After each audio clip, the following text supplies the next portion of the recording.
County Board of Zoning Appeals, also known as the BZA. The board members that will hear your case tonight, I'm William Ray. To my right, Mr. Jordan, Mr. Marchant, Mr. Citadel. To my left, Mr. Nelson, Mr. Truslow, Mr. William, and Ms. Switzer Smalls.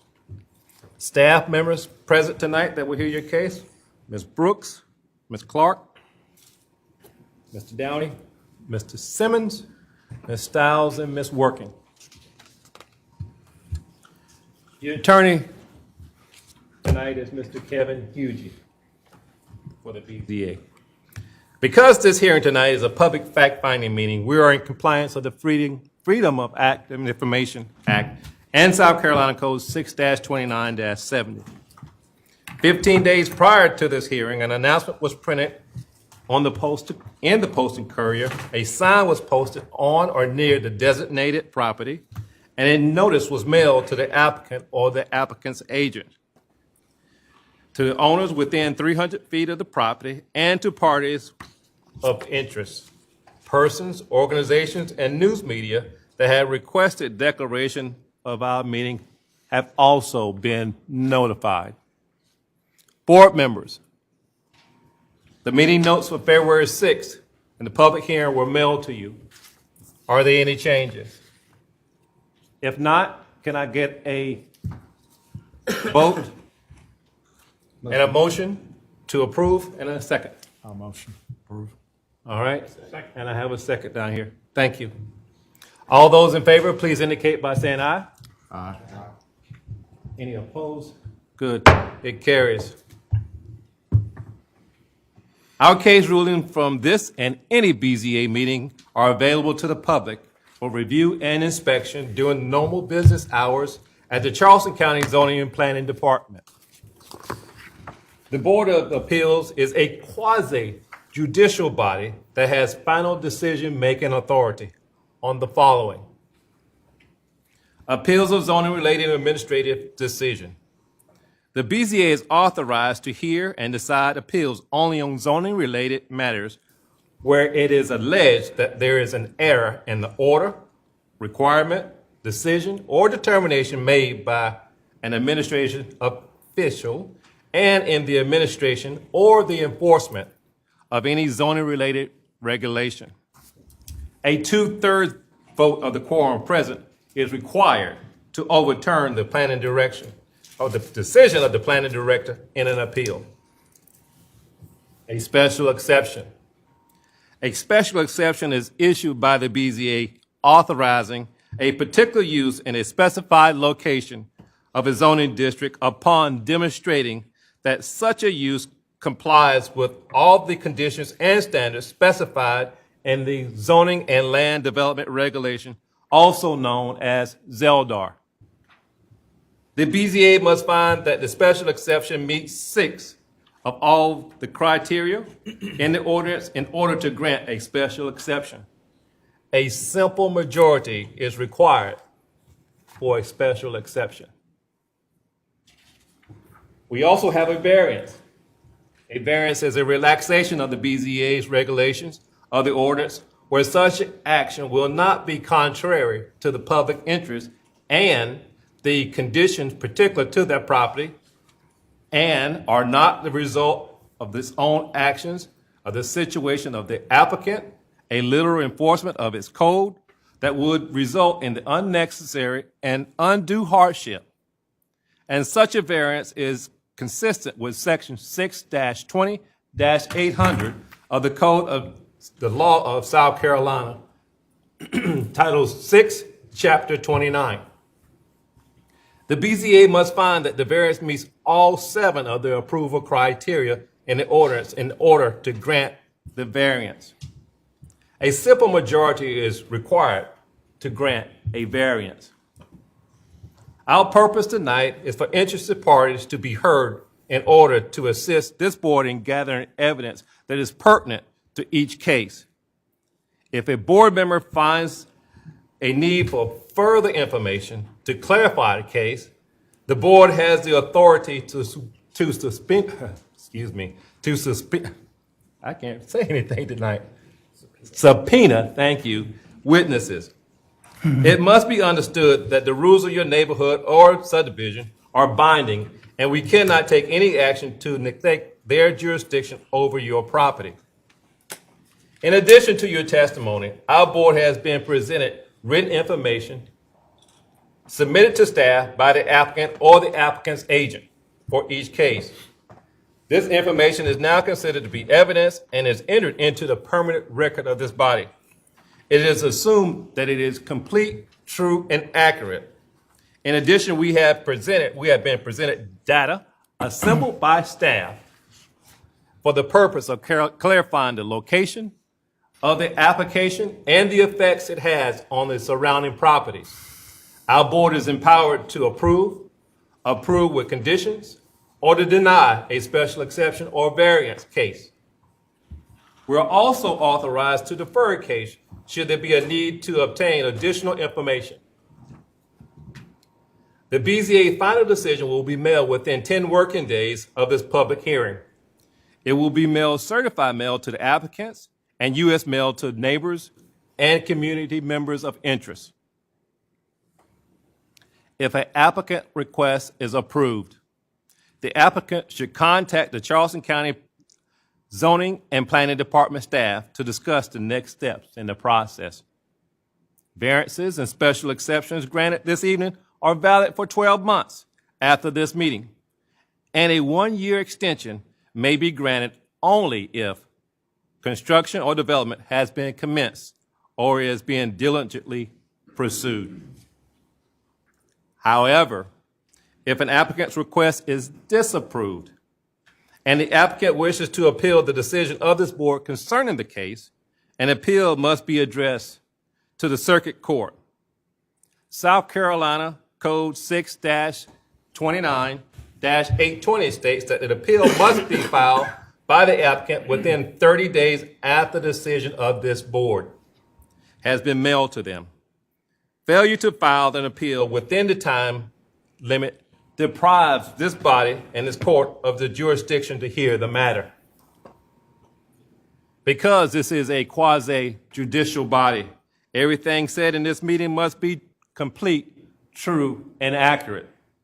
All the information provided to the BZA is considered evidence, and this board may certify contempt of circuit court if false statements are made either in writing or orally. Each person who wishes to speak to this body will be sworn in by the BZA secretary before providing testimony or evidence. In order to expedite this procedure, those wishing to speak will please stand at this time, raise your right hand, and the secretary will administer the oath. Please stand and raise your right hand. I will say the oath and you will say I do. I swear to tell the truth and nothing but the truth. I do. Thank you. Thank you, Ms. Working. I will now call each case by case number.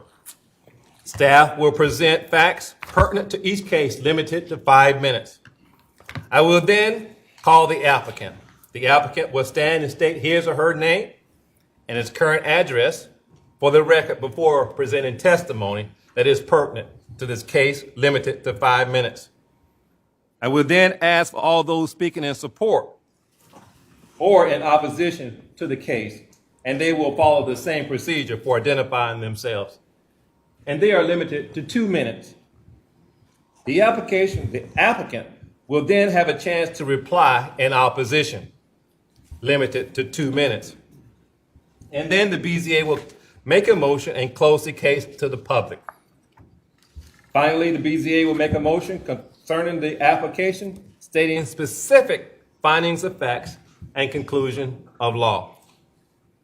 Tonight, we will hear a request to defer 1 old business case and 6 new business cases to the public. Ms. Working, could you introduce? Excuse me. We will have a change in our agenda tonight.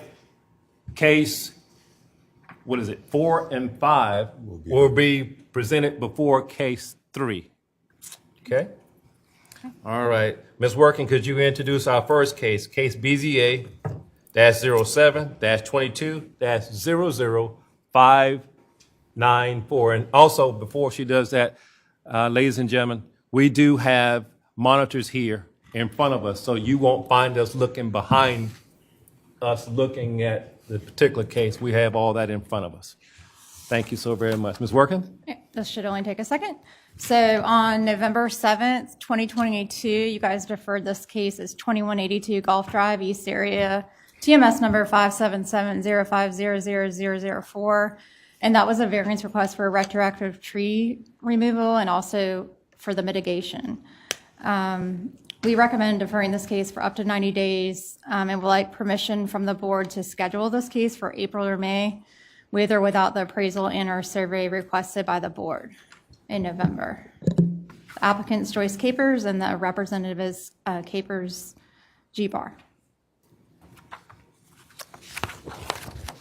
So, Yes, is the applicant here? The applicant is not here.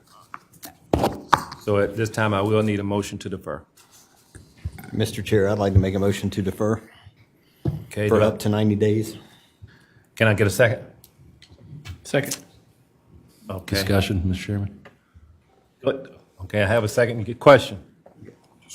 Discussion. Ms. Working, are you suggesting they won't come back with the appraisal or survey? Because, so for the April meeting, I gave them a deadline of February 17th. But if you read the second letter that's in your packet, Right. it kind of implies that they may not be getting the survey. I'm going to encourage them again to get the survey for the May deadline, but I'm asking for permission to go ahead and schedule it if they're not going to. so they're just aware of the risk is all I need to know. Yes. Yeah, okay, Correct. thank you. Good question, Mr. Marchant. Any other questions? All right, let's bring it to a vote. All those in favor indicate by saying aye. Aye. Aye. Raise your right hand. Any opposed? It carries. Thank you, Ms. Working.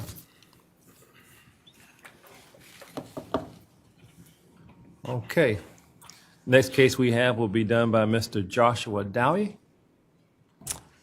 Case BZA-0123-0643.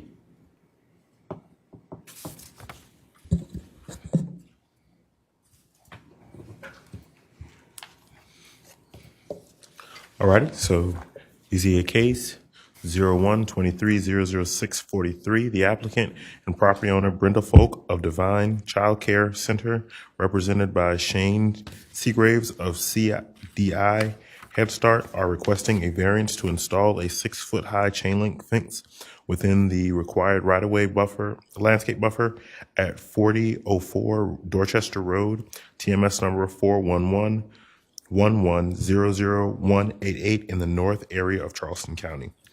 The subject property and the adjacent properties to the east and west are located in the community commercial zoning district. The properties to the north and northwest are located in the low-density R4 residential zoning district, and the properties to the northeast and south are located in the city of North Charleston's jurisdiction. The applicant's letter of intent explains that increasing the rear fence height from 4 feet to 6 feet, matching the adjoining neighbor's fence height. They have also provided pictures within the documents that they submitted. So that is the ordinance requirement for the landscape buffer for fencing. And that is in chapter 9.2.5 of the ZLDR. That is the subject property.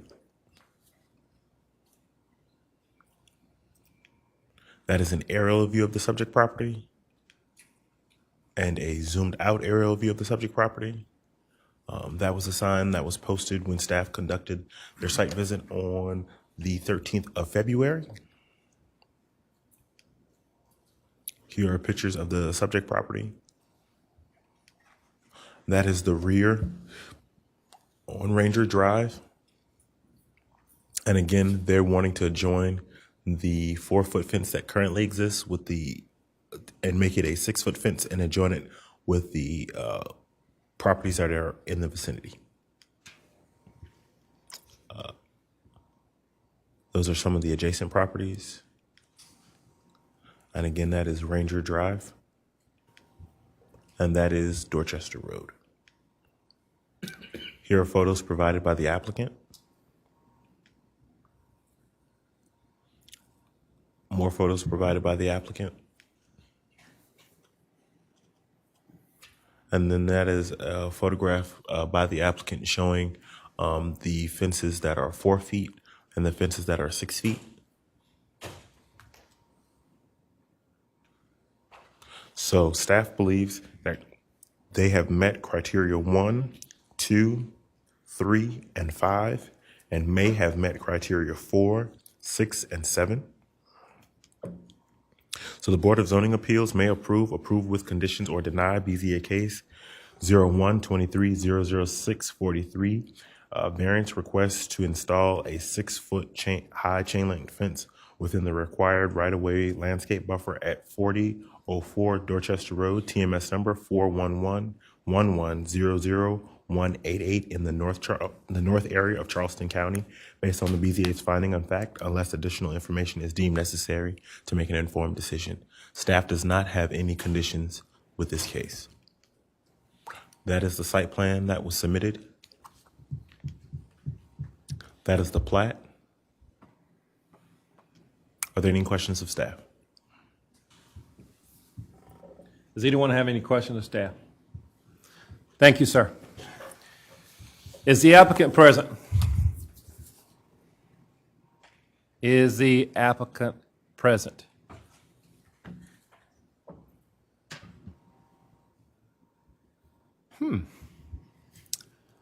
Do we have anyone to speak in favor of this application? Do we have anyone to speak in favor of this application? Do we have anyone to speak in opposition to this application? Do we have anyone to speak in opposition to this application? Okay. Let's call this to the public. Board members. Yep. I was going to ask the applicant, but for clarification, is this a 4-foot fence that's there currently, and they want to make it a 6-foot fence? That is correct. Okay. All right. Thank you. Any other questions, staff?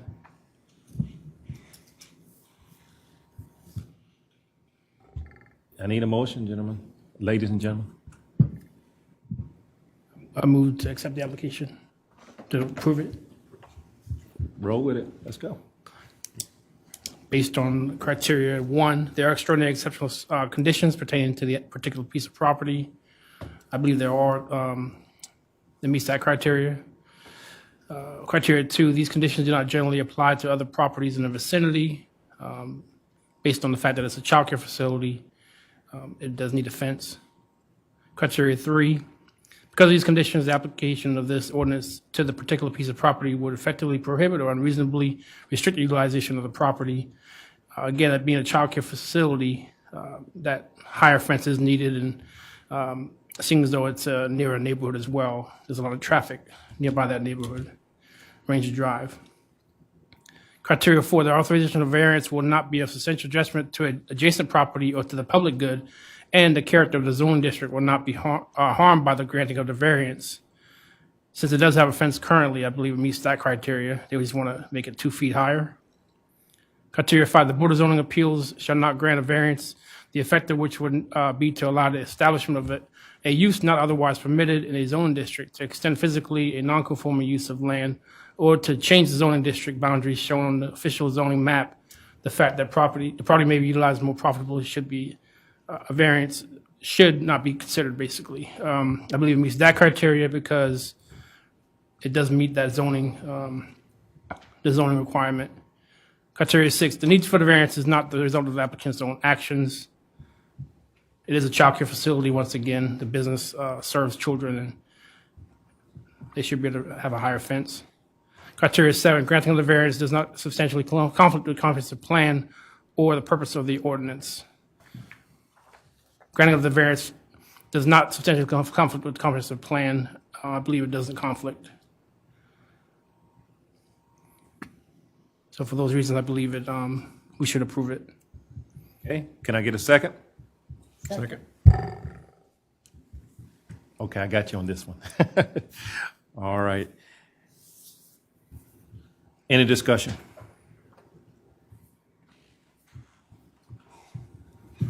All right. All those in favor, please indicate by saying aye and raising your right hand. Any opposed? Mr. Chairman, I abstain on principle. I know, I understand. It carries. Thank you. So within 10 days, we'll get information sent to the applicant. I hope they pick it up. I hope they pick it up. Quite fortunate. Okay, our next case is case BZA-01-23-00644, and that will be presented by Ms. Working. Okay. The applicant, William Donahue of Riverbend Property Owners Association, Inc., CO Toll Southeast LP Company, Inc., represented by Mark H. Fields of Toll Southeast LP Company, Inc., is requesting a variance to remove one grand tree and encroach more than 25% of the protected area of 4 grand trees. The grand trees are located within the Riverbend Drive right-of-way near TMS number 33404000026, and then ending in 027, 028, and 029, and it's on James Island in Charleston County. The 30-lot subdivision, Grimble Shores, was created in 1960. That's the plat I'm showing, Plat Book M, page 156. The subdivision is located in the Manufactured Housing Park MHP zoning district. Surrounding properties to the north, east, and west are located in the low-density manufactured housing subdivision, MHS, and properties to the south are located in the special management, S3. The roadway on the 1960s plat says, in quote, dedicated to the public. However, it was never accepted by Charleston County Council. This was addressed during Charleston County's Public Works review in 2019 by the owner choosing not to follow the process of dedicating the roadway to council or design constructed county roadway standards, and therefore it remains privately maintained. In essence, the applicant is improving the wooded area to a shell and sand private road and has renamed the subdivision Riverbend. This is an analysis, of the trees. So they are removing the 28-inch DBH grand live oak and encroaching into the others by 49%, 53%, and 40%, and the last one, 41. When I show the pictures, I'll talk about the trees. This is the zoning ordinance requirements. Zoomed in aerial and zoomed out. The posting sign. This is the 28-inch DBH live oak that will be removed. Tree number 26 on the plan. 27-inch DBH, which is the encroachment, and that is tree 27. And that encroachment's 49% of the root zone. This is the 57.5-inch DBH double live oak encroach, tree number 34, and that's 53% of the root zone. And the 39-inch DBH live oak encroach, tree number 35, and that's 40% of the root zone. And finally, the 50.5 DBH triple live oak encroach, tree number 38, and that's 41%. Here's a couple of photos of the subdivision and the right-of-way. This is their grand tree plan, and these are the specific plans that show where the trees are located. 26, 27, tree number 35 and 34, yeah, and tree number 38. So regarding the criteria, one thing I forgot. We did evaluate the trees on December 19th, 2022, and then we conducted our site visit this year in February on the 13th and posted the signs. So regarding the criteria, we stated that it may meet 1, 3, 4, 6, and 7, and that it meets 2 and 5. The board may approve with conditions, or deny the request. Please note, each tree may be considered separately for approval with conditions, or denial. If, in the event the board decides to approve the application, the board should consider the following conditions recommended by staff. 1, the applicant shall mitigate the removal of the 28-inch DBH grand live oak tree by either A, submitting a mitigation plan for review and approval indicating the installation of canopy trees no smaller than 2.5 inches in caliper, equaling inch per inch replacement. B, by depositing funds into the Charleston County Tree Fund as described in Section 926 of the Charleston County Land Development Regulations. Or C, a combination of both A and B. The lot of mitigation shall be in place prior to removal. 2, prior to zoning permit approval for site construction, the applicant shall install tree barricades around all grand trees to be preserved pursuant to Section 924 of the Charleston County Zoning and Land Development Regulations Ordinance. 4, if any of the 4 grand trees die within 3 years of completion of construction, the applicant shall mitigate the DBH of each tree by either A, submitting a mitigation plan for review and approval indicating installation of canopy trees no smaller than 2.5 inches in caliper, equaling inch per inch replacement, or B, by depositing funds into the Charleston County Tree Fund as described in Section 926 of the ordinance, or C, a combination of both A and B. And that allotted mitigation shall be in place for each tree before it's removed. Do y'all have any questions? Anyone have any questions for Ms. Working?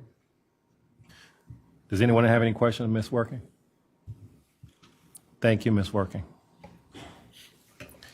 Is the applicant available? Very good. Move your application, sir.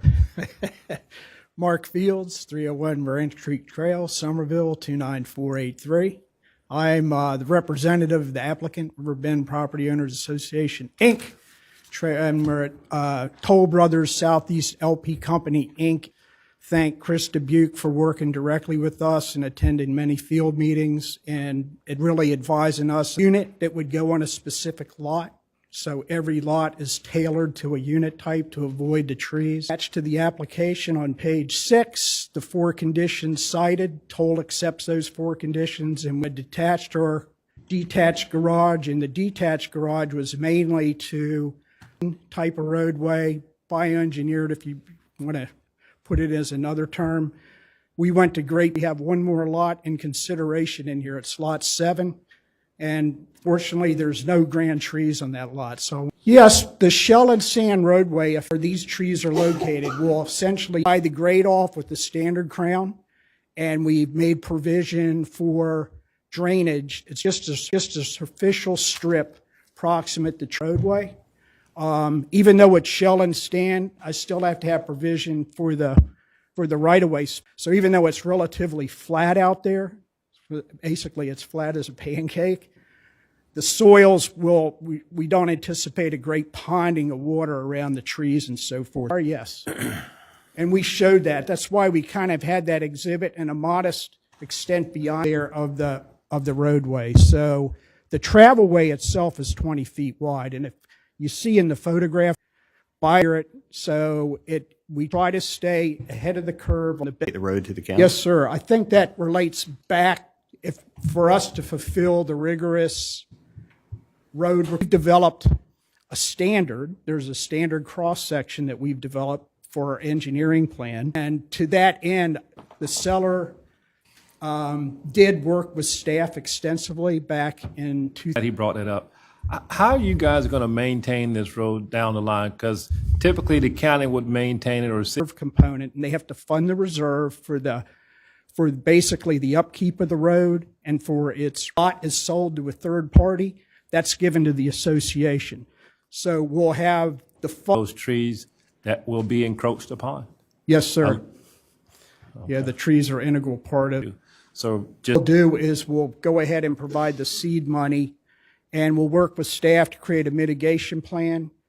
It's real easy to come up with the size, shadation of both. It probably would be a combination of both, because if we step out of the community, the tree dies, then it's better. Mr. Chairman. do we have anyone else to speak in favor of this application? Do we have anyone else to speak in favor of this application? Have anyone? Sure. Give me 1 second. That's why I like keeping you on my left. It's all 7 of the criteria. That one, there are extraordinary and exceptional conditions pertaining to this particular piece of property. I'm compelled by I'm still allowing safe access to the property. For criterion 2, these conditions do not generally apply to other properties in the vicinity. With this plan being in place since 1960, I'm sure that there are very few of those types of neighborhood of the property. Again, the applicant has demonstrated that they have gone to great lengths to avoid and minimize impacts wherever they can and have come up with a good variance. We meet that criterion. For criterion 5, the BZA shall not grant a variance, the effect of which would be to allow the establishment of a use, not of the ordinance. In making this motion, I would recommend that we add all 4 conditions recommended by staff in their summary statement. Very good. Do we have a second? Thank you, Ms. Smalls. All right, any discussion?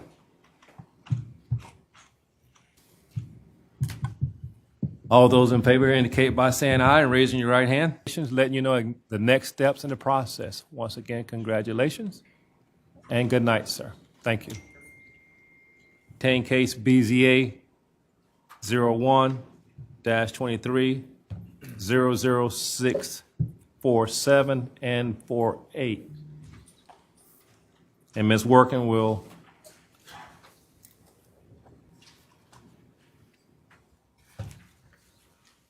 This is the right case, right? Is this one? yes. 47, okay. Yes. Okay. Charleston County Zoning and Land Development Regulations Ordinance requirements for a proposed soccer field complex at 5050 Highway 17 North, and that's TMS number 62900000206 in the east area of Charleston County. The property owner is Richard McCaskill. Oops, sorry. More specifically, the applicant is requesting to allow ingress-egress access from Highway 17 North and access drive width to exceed 30 feet wide, to exceed the maximum 19-foot pole height requirement by 51 to 70 for soccer field lighting, and to locate off-street parking spaces in front of the proposed complex along Highway 17 North and Gearons Bridge Road. The subject property is 11.97 acres located at the corner of Highway 17 North and Gearons Bridge Road and is currently vacant. The subject property is located in the Highway 17 North Corridor Overlay Zoning District, the CB Road Business Service Node. Surrounding properties to the north, south, and west are under the jurisdiction of the town of Ondal, while the adjacent property to the east is in the Agricultural Preservation AG10 zoning district. Currently, the subject property is in the site plan review process for a proposed soccer field. The project consists of 3 fields and formalized parking. The parking is proposed to be located at the front corner of the property along Highway 17 North and Gearons Bridge. Proposed parking extends along the northeast property boundary from the proposed Highway 17 North ingress-egress. And this applicant is, and just to go over the history real quick, on March 4th, 2019, the BZA heard a variance to locate off-street parking in front of the proposed soccer field complex along Highway 17 and Gearons Bridge. This is the BZA's final decision in order on that variance application, 01-19-00309. The BZA approved the request with 3 conditions. In addition, the BZA heard a variance to prune 3 grand trees more than 25% and remove 3 grand trees. 2019, and the applicant proposed 4 fields. I think I have that comparison here. The current proposal is 3 fields.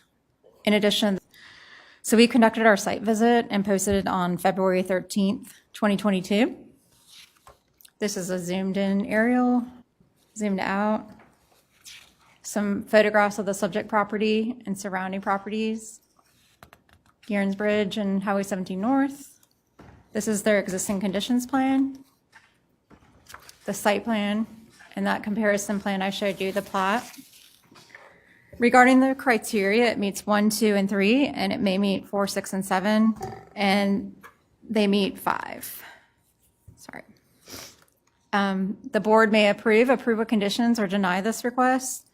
Should the board choose to approve this request, we have some recommended conditions. 1, prior to zoning permit approval, the applicant shall complete the site plan review process. 2, the applicant shall install an architectural wall, a minimum of 36 inches in height, around the perimeter of the parking area that fronts Highway 17 North. The planning director shall review and approve the wall design before installation and prior to site plan review approval. And 3, the 50-foot right-of-way buffer from Highway 17 North and 20-foot right-of-way buffer from Guerin's Bridge shall be installed and maintained as required by the ordinance. So I'm going to go into the second case, just for time's sake. This is the same applicant, same subject property. This is a request to prune the following grand trees more than 25%. A 35-inch diameter breast height DBH double live oak, and that's tree 5. A 36-inch DBH live oak, tree number 8, oak tree 10. And again, these are is a request to prune, not remove. This is the ordinance sections. And this request, the board in 2019 approved this request with conditions to prune. However, they disapproved the request to remove the 3 grand trees. So that was disapproved back then. This is the posting signs, and here's pictures of the trees, tree number 8. So for this request, we stated it meets 1, 2, 3, and 5, and it may meet 4, 6, and 7. Against the trees by providing documentation from a certified arborist engaged by the applicant to treat and prune these for the ordinance, and C, a combination of both A and B. The allotted mitigation shall be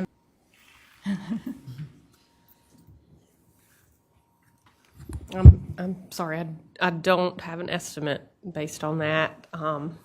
Really, the real way to count the age is going to be through the core boring and a tree ring count or something like that. But typically, I guess the average of a growth rate for a tree would be around 0.2 or 0.25 of an inch per year.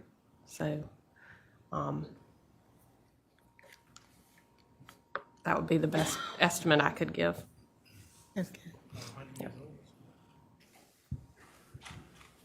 Anyone else? Mr. Chairman, Mr. Marchant? I'm just wondering, should we do case 00648 before 00647? I mean, is that? Mr. Marchant, and primarily they had 4 fields, Right. and they wanted Second do case the first. 8 first rather Yeah. than. Okay. Any other questions of staff? I was just going to say, since we're combining the cases, if needed, we can extend time, but we can try to see. We'll make it That's work. up to you. Yeah. Thank you, Ms. Working. Okay. Is the applicant present? Please come forward. Please state your name and address for the record, and please tell us why we should approve this application. Yeah. Okay. So before you start. Yes, sir. Thank you. We are going to ask that, but just like Mr. Marchant said, we want to get the cat out the bag first, okay? And we want to get that addressed first. You can present both, but you're going to hear the second. Yes, you can do both, but we're going to hear this. We want to hear that second one first. Yes, sir. All right, Mr. Chairman, members of the board, my name is Bob Almeraw. I'm with Revere Group. I'm at 1421 Appling Drive in Mount Pleasant, and I'm representing the applicant, Trip Moya, with the soccer club. As Ms. Working stated, this is a project that you have seen previously, albeit to try to come up with a new and improved layout. Specifically, we are now going with synthetic turf fields as well as the lighted fields to try to get a year-round playing facility. And you'll also notice not only going from the 4 fields to the 3 fields, we've changed the orientation. And that was a concerted effort to avoid all the grand trees that were previously being impacted in the previous alignment. And so we're here in front of you today only asking for those 3 trees or those 4 trees to be pruned. 3 of those were originally in the application from 4 years ago. And then there's a 4th one that's adjacent to Guerin's Bridge that staff recommended we include because we're right on the periphery of that edge. That's why it went from 3 to 4. The other thing is we've been working closely with Mr. Moya. He is going to be spearheading a nonprofit foundation for this facility. This is a community recreation facility. It's earmarked for the Tri-County area. It will be open to the local community. We do want to make it a year-round facility. That's why the lights are being proposed. I guess I'll start a little bit with the trees. The pruning of the trees, as you saw from those pictures, they are leaning significantly, toward the field. So the changing of the orientation and pulling the fields south from where they were in the old location got a little bit more separation. We do want to we accept the staff's condition to work with the certified arborist. We only want to prune as much as necessary to make sure the hazardous limbs are not overhanging either where the players would be or the spectators on the sideline. We also are maintaining a 50-foot buffer, which is more than double what the required buffer is on that north property line. So all other vegetation along the north property line is proposed to remain, with the exception of there is one grand tree that was deemed to be graded F and hazardous and reviewed by Mr. Evans previously. That is still shown to be removed. But other than that, that whole north edge is to remain in pretty much in existing condition. I guess moving on to some of the other items, the access location off Highway 17. There is an existing driveway entrance off of Highway 17, and there's an existing median cut. And as you guys probably know, that they don't come easily from the Department of Transportation. So keep in mind, this is a 12-acre site. And so that access off of Highway 17 is appropriate due to the size and scale of this project.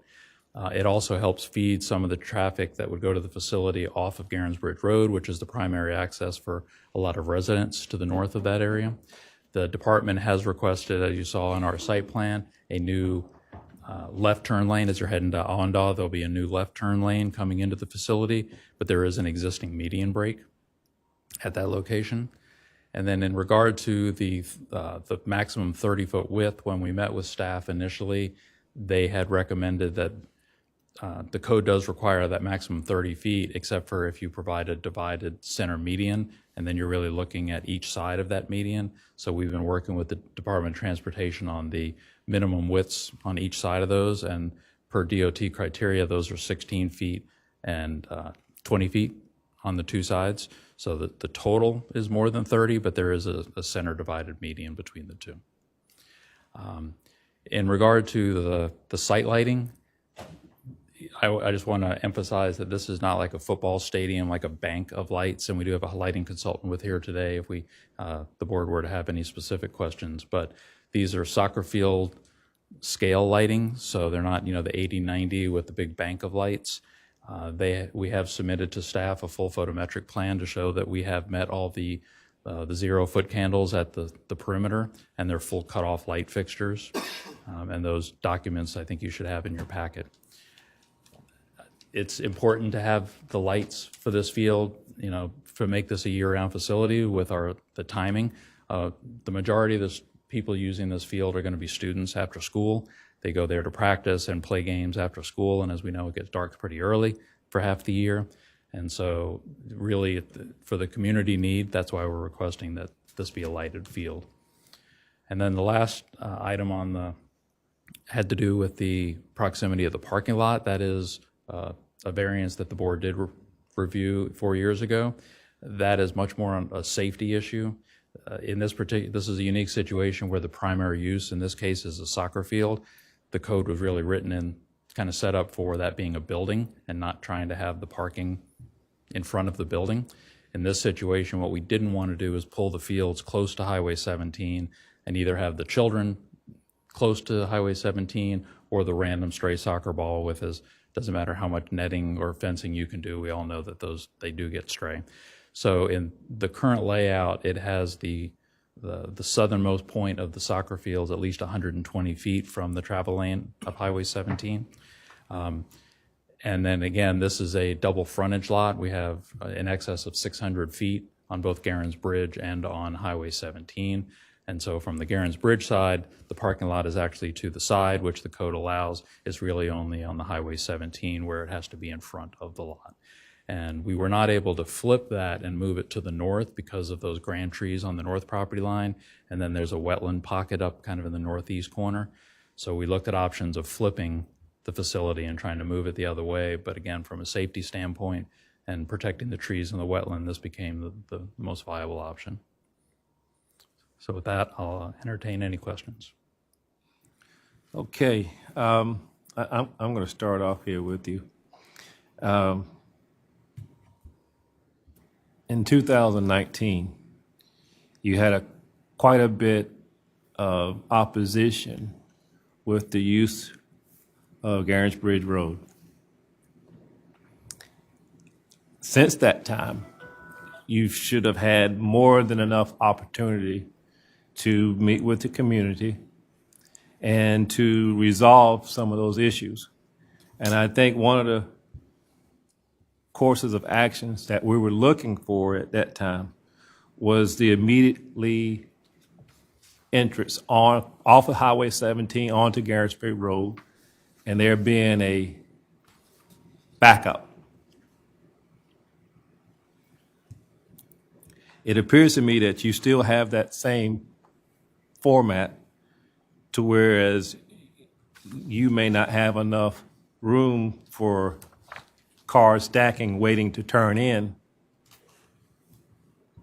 to your location. But you have two entrances now, Yes, sir. which should help alleviate some of that traffic.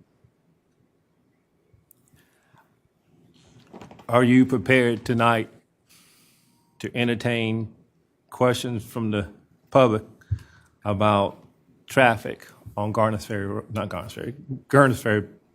Bridge Road? Yes, sir. Okay. Yes, sir. May I just speak to that briefly? Yes. We did, in speaking to the Department of Transportation in regard to whether there would be a need for a traffic impact study for the site, the department, the district engineer deemed that the additional, adding the left turn lane to the other entrance was going to help pull the traffic off of Garrens Bridge. To your point, they wanted that separation and they wanted to be able to split that traffic up. And they also asked that the entrance off of Garrens Bridge be shifted slightly further north off of Highway 17. You'll notice there's a little bit of a Pond. kink and then a pond in that corner. That was purposeful after meeting with the DOT to try to provide that separation. So we do believe that it meets the DOT criteria now for the traffic. And we do recognize that Garrens Bridge, again, as I stated, is utilized heavily for the residential developments to the north, and pulling more of those people to that other entrance for both ingress and egress should alleviate that bottleneck that we might have seen if we forced all the traffic to Garrens Bridge. Anyone else have a question? Mr. Marchant. Mr. Chairman, thank you. Thanks for your presentation. I have a question about the ingress egress off of 17 or onto 17 as well. I think I understand the reason for the over 30-foot width. Can you talk a little bit about the median in that ingress egress piece? Is that more for safety? Is it just better vehicular management? I mean, that's part of the reason you're asking for it. To me, it makes sense. I'm just asking you to expound on that. And then my second question is it right out only there, or could they cross if you're leaving the property onto 17, could you cross over and then head north? I mean, how do you see that working? Yes, sir. To your first question, yes, it was purposeful to, one, there's the aesthetic nature of providing that median, kind of that grander entrance, but certainly there's the practical aspect of it and providing the separation between the two. As we kind of develop this area, we want to make sure that the biggest thing with a soccer area is wayfinding, and the parents, when they come in trying to figure out exactly where do you go, where do I drop off my child, where do I go park if I'm just a spectator.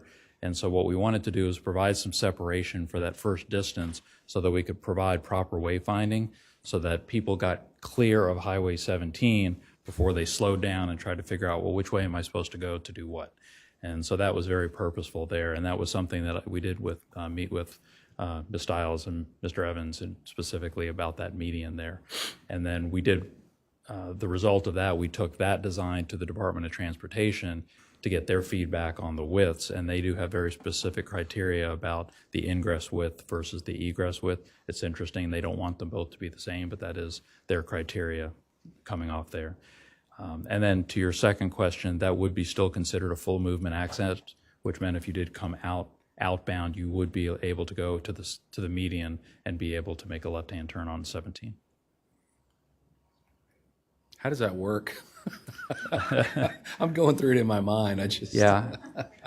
I mean, I think, there's a bit of that human nature aspect. I mean, if you come out there and you see a line of cars stacked there, you probably go to the next left turn pocket and you turn around.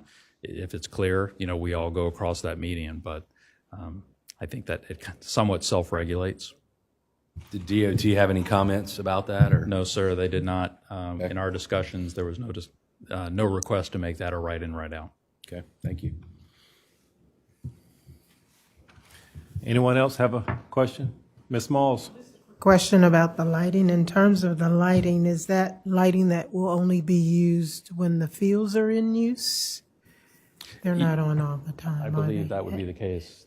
Yes, only. I was just concerned about if there would be any impact to communities, if there are any housing communities close, nearby, or any impacts to wildlife that might be in the area. Right. I do believe that these lights will be, they're not going to be automatic lights that are just going to come on 7 days a week. They'll be manually turned on when the field is in operation. And then as far as the lights, it's very important that we use the full cutoff lights that only shine straight down. So these soccer field lights, again, they're very different than the ones, say, for a football stadium that we've all been to, or a baseball stadium, where they tend to shine out and you can kind of see that bank. This is more the cutoff where it shines straight down, but then there's very specific criteria about what the foot candles need to be on the playing field itself to make sure it's safe, for the players. But then that foot candle goes out to 0 so that there's no bleed around the perimeter of the property. Okay, Mr. Williams? How you doing, sir? Quick question. These pictures here, are these from other fields in other states, or where are these at? Where are these pictures from that you put here? Yeah, may I refer to the applicant, Trip Moya? I'm sorry, only one at a time. I'm sorry. Wait, we got to finish with you first. Yes, yes, sir. I'm sorry, I didn't have a good answer for that. Okay, thank you. Do we have any other questions for him? Thank you so very much. Now, if you would, yes. Please state your name and address for the record, and please tell us why we should approve this application, sir. Yes, I'm the applicant, Matthew O'Neill Moy III. I go by Trip Moy. My address is 2302 Goldbug Avenue, Sullivan's Island, South Carolina. I'm a lifelong Charleston County resident and grew up in Mount Pleasant. Just to answer your question specifically, Mr. Williams, those are, I'm a volunteer board member of a soccer club. These are just pictures from where we use fields now: Patriots Point, Carolina Park, First Baptist Church. I want to thank you for your civic service and your time this evening. I've been leading this project for the last 18 months that we refer to as Garens Bridge Soccer Fields. You've been provided 20-plus letters of support, including the Selling family, who have owned the property for 50-plus years and have been looking for the right buyer of this property. I would like to reiterate, we are simply trying to build 2.5 soccer fields, come from 4 to 2.5. I was not involved with the previous submittal process. My kids did play soccer in the club, but I was not involved whatsoever. Didn't really know that much about it. It kind of fell apart, really, honestly, due to COVID. After we received approvals, COVID really derailed youth sports and funding, et cetera. I'm very passionate about giving back to this community and have spent the last 15 years volunteering my time and actively supporting 3 local nonprofits.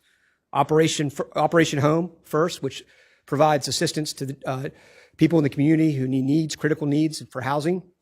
From 2017 till today, I'm involved with Kids on Point, which is an after-school program partnered with the College Charleston that serves under-resourced kids.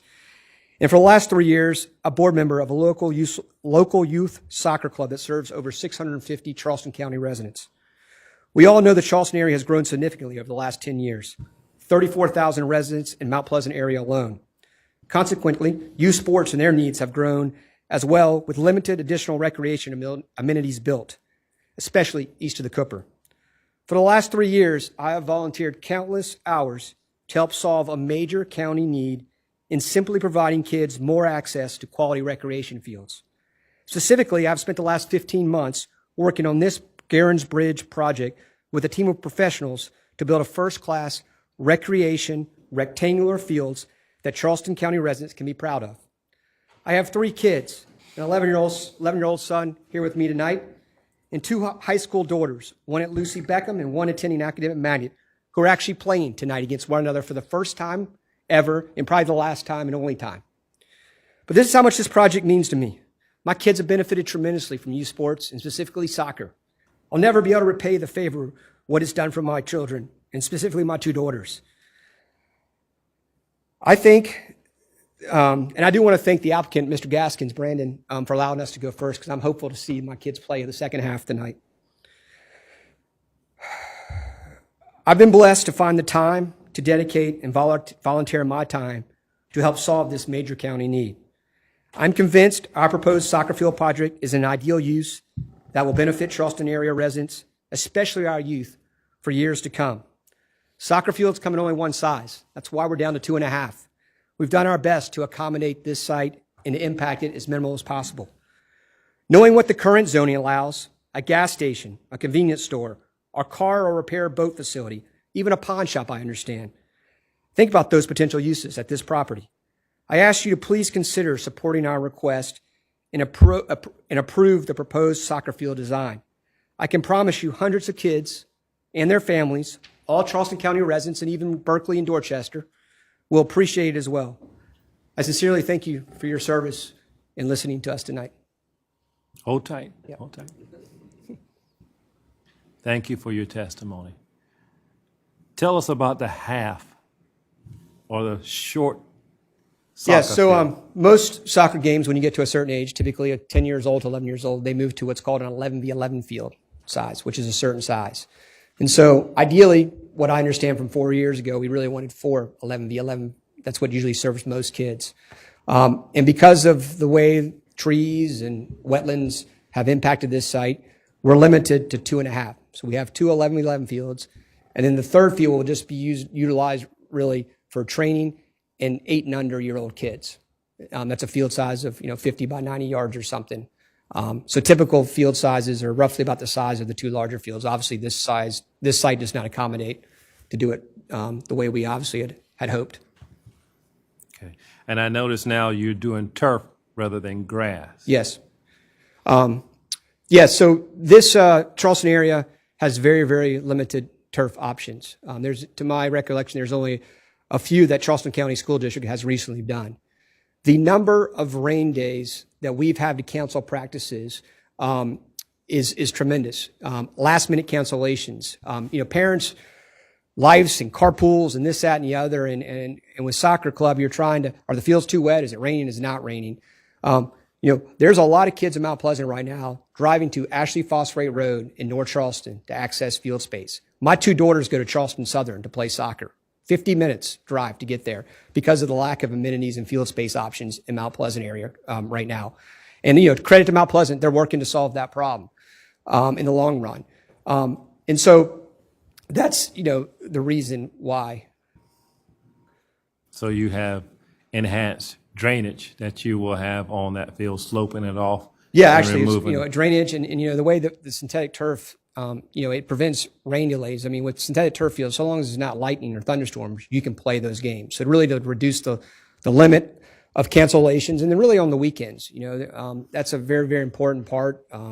And when you have to cancel games, there's already limited space already. There's a real lack of opportunity to reschedule those games, and it's just more kids missing out on opportunities. Okay. Anyone else? Thank you, sir. Hey, thank you all very much. Do we have anyone else to speak in favor of this application? Yes, sir. Please come forward. Please state your name and address for the record, and please tell us why. Rob Salvatore, 310 Broad Street. Have you been sworn in already? Not to my knowledge. Okay. There might be a couple people that came in late. So, thank you. So, if anyone that cares to speak that hasn't sworn in initially, please stand up at this time, and our secretary will administer the oath. You're just going to say, I swear to tell the truth and nothing but the truth I do. Thank you. Rob Salvatore, 310 Broad Street, Charleston, South Carolina. I'm the majority owner and club chairman for the Charleston Battery professional soccer team. With that role, I think I find myself in the middle of kind of all things soccer in this community, whether it be youth rec, club, professional, college, and old guys like me that still try to go out there and do it. I've owned the team for a little over 3 years now. It is obvious that there's a lack of field space, as Tripp just explained eloquently. What I would say to all of you is that that problem today is only going to get worse. So the game is growing. I obviously am pretty biased in that. I wouldn't have bought the team if I didn't think so, but I would draw your attention to 3+ years from now when North America and the United States hosts the World Cup. The acceleration, in particular at the youth level, and what will happen. The country did not have professional organized soccer as a major entertainment really vehicle when we last hosted the Cup in 1994. What it did was it created what is today, and not just with the first division in the MLS, but like with the league that we play in. I think this is an unbelievable opportunity, which is obviously privately funded, to accommodate for that capacity that serves today, and what I think will probably be much more significant demand in the future based on the region's own growth plus the growth of the game. Very good. Okay. Does anyone have a question for him? And to be clear, the Battery has no interest, financially in Financial interest? Yeah, and so. Thank you for stating that. Thank sir. you for your time. Thank you, sir. Do we have, yes, sir, please come forward. Please state your name and address for the record. Good evening. Mike Kelleher, 1062 Blakeway Street, Daniel Island. Callahan? Kelleher, Kelleher. Thank you, sir. So I've been engaged by the applicant for my expertise in the game of soccer. I've worked in the sport for the last 30 years or so, not least for the English Premier League in England, and formerly as a president of the Charleston Battery. I've also been a coach for 25 years, 6 of those in Charleston. I've seen the growth of the game in this country for the last 20-odd years, and the facilities that have come with that, not least in the professional game, as per Rob, but also in the recreational aspects of the game. I've lived in 4 different states here, and I think our facilities, sadly, are quite a long way behind for the sport. So to have the opportunity to put something like this into our town, into our community, where it can aid and help young children learn the game, develop in the game, I think is something we should take very seriously and and hopefully put it into use. That's simple as, I'll keep it as simple as that. That's all I need to say about it. But I'm going to different communities around the country, seeing these facilities. We need something here. And I think you've been fortunate enough to have an opportunity to do that. Thank you. Does anyone have questions of him? Thank you, sir. Do we have anyone else to speak in favor of this application? Thank you. Please state your name and address for the record, sir.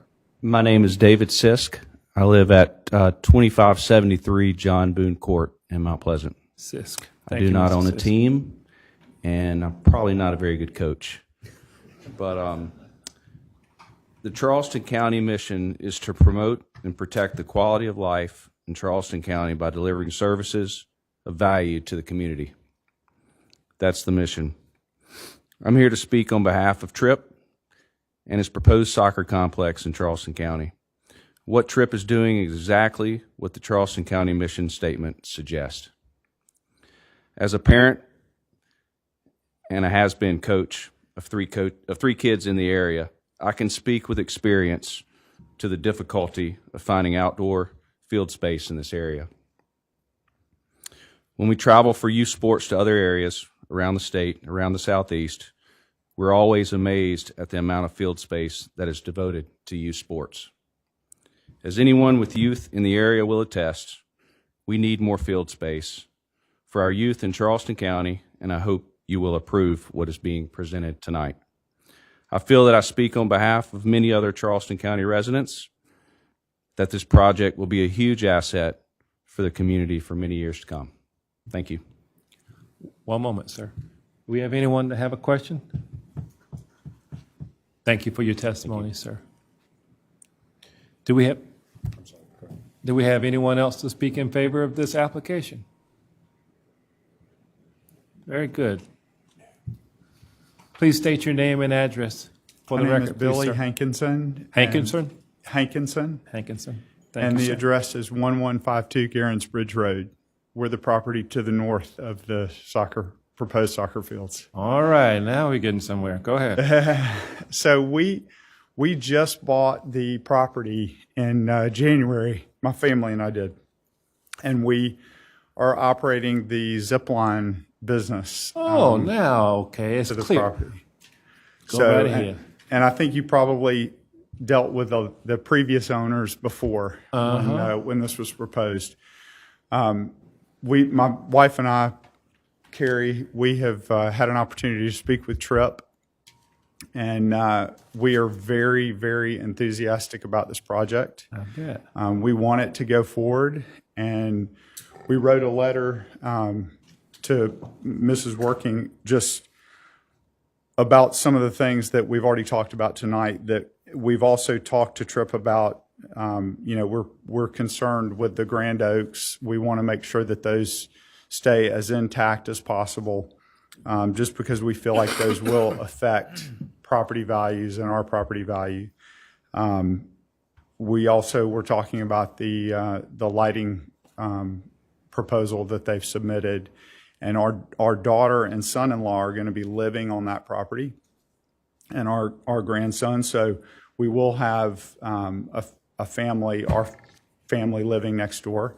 So, and they're completely fine with this proposed project and very excited about it. We're very, very excited about this project from a opportunity standpoint. We're very supportive of Tripp and the project. So, I think based on our conversation with Mr. Moy on all these, the three issues that we brought up, we feel very comfortable with what's happening and what's going forward. So we definitely want to support the movement forward of this project. So I'm way ahead of you. Okay, does anyone else have a question of this young man? Okay, we're flying right through it. Thank you so very much. Appreciate it. Is your wife going to speak? I think you covered it. Do we have anyone else to speak in support? Yes, sir. Hey, good evening. I'm Todd Abaddon, Sullivan's Island. I am 28 years a resident of Charleston County. Your address, sir? 1658 Thompson Avenue. So my wife and I raised 4 kids here. They are grown and gone. We don't have a dog in the soccer hunt anymore. So I'm going to give you just a different perspective.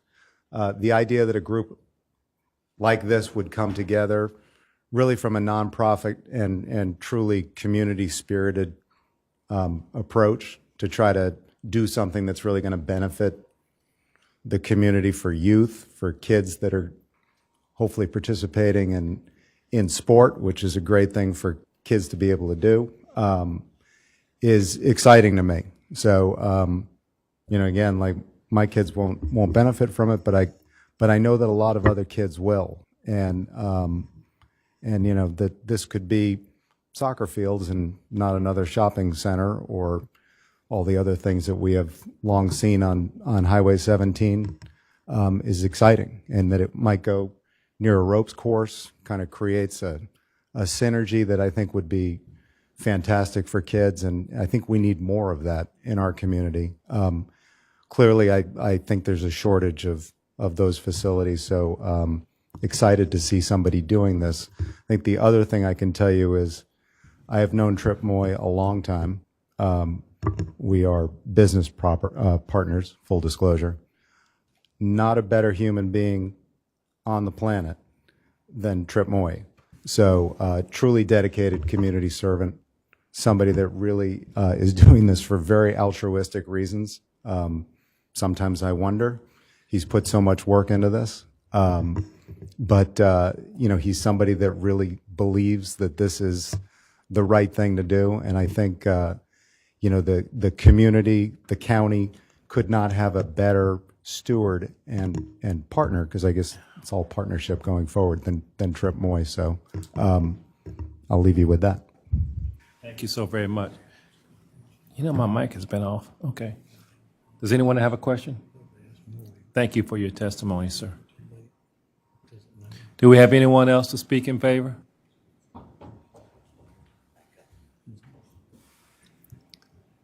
Good afternoon. Good evening, young lady. Good evening. Hi, my name is Liz Brady. I live at 226 Middle Street, Mount Pleasant, South Carolina.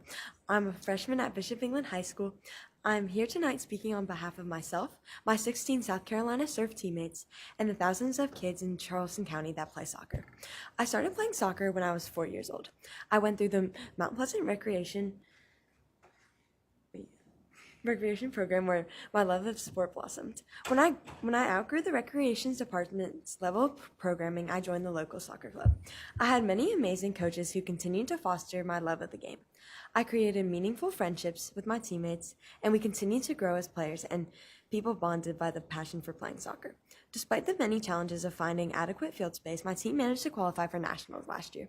Unfortunately, we had a difficult time finding field space to train on before the event, and we were probably not as prepared as we could have been. We strive each year to get better as a team, but due to limited field space, we sometimes are training on only a quarter of a field.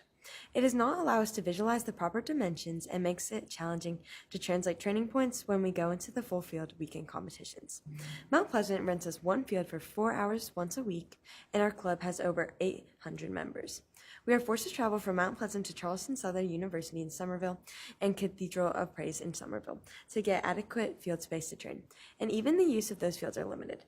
Traveling to those areas during the early evening hours is difficult as traffic is usually really bad.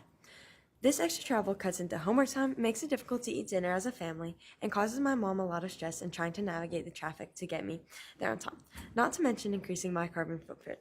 My sister is 6.5 years older than me, and when she was playing competitive soccer, there was ample field space for her and her friends.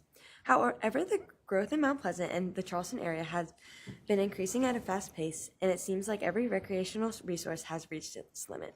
It seems like all my friends, whether it's basketball, lacrosse, or soccer, complains about the lack of recreational facilities in the area. I love playing sports, not just for the pure enjoyment of the game and competition, but because it also helps in fostering a healthy balance in my life of interacting with my peers face-to-face, gets me off of social media, fosters a healthy lifestyle, and allows me the space to challenge myself where I can sometimes fail and sometimes succeed, but I'm always learning from the experiences. I have aspirations of maybe one day playing in college, and I know several of my teammates do too. We cannot achieve that goal without the field space. For those that just want to live in the moment of the life lessons taught through the sport, they cannot do it without this field space. Please don't deny us of the opportunities to engage in a positive outlet. We really need this field space and appreciate you taking the time to listen to me speak. Thank you. All right. Very good, young lady. I am really proud that you had the strength and the courage to stand before this board to deliver your speech. Did you write that speech? Yes, sir. What grade are you in? Ninth. Ninth. And you plan on playing soccer collegiately? Yes, sir, I think so. Oh, okay. What school do you plan on attending? I'm not sure yet. Okay, all right. And here's my last question for you. What team in the Tri-County area do you want to beat the most in soccer? Careful now. For high school? You play high school ball now? Probably Oceanside. Oceanside, okay. That's a safe bet. Good job. Does anyone else have a question for this young lady? Young lady, congratulations. Thank you so very much. Do we have anyone else to speak?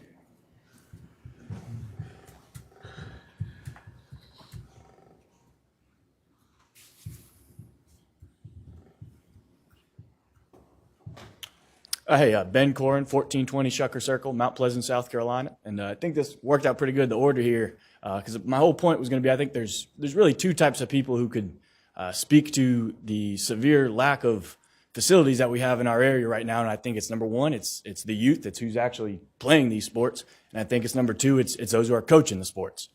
So I'm a former Division I college basketball coach.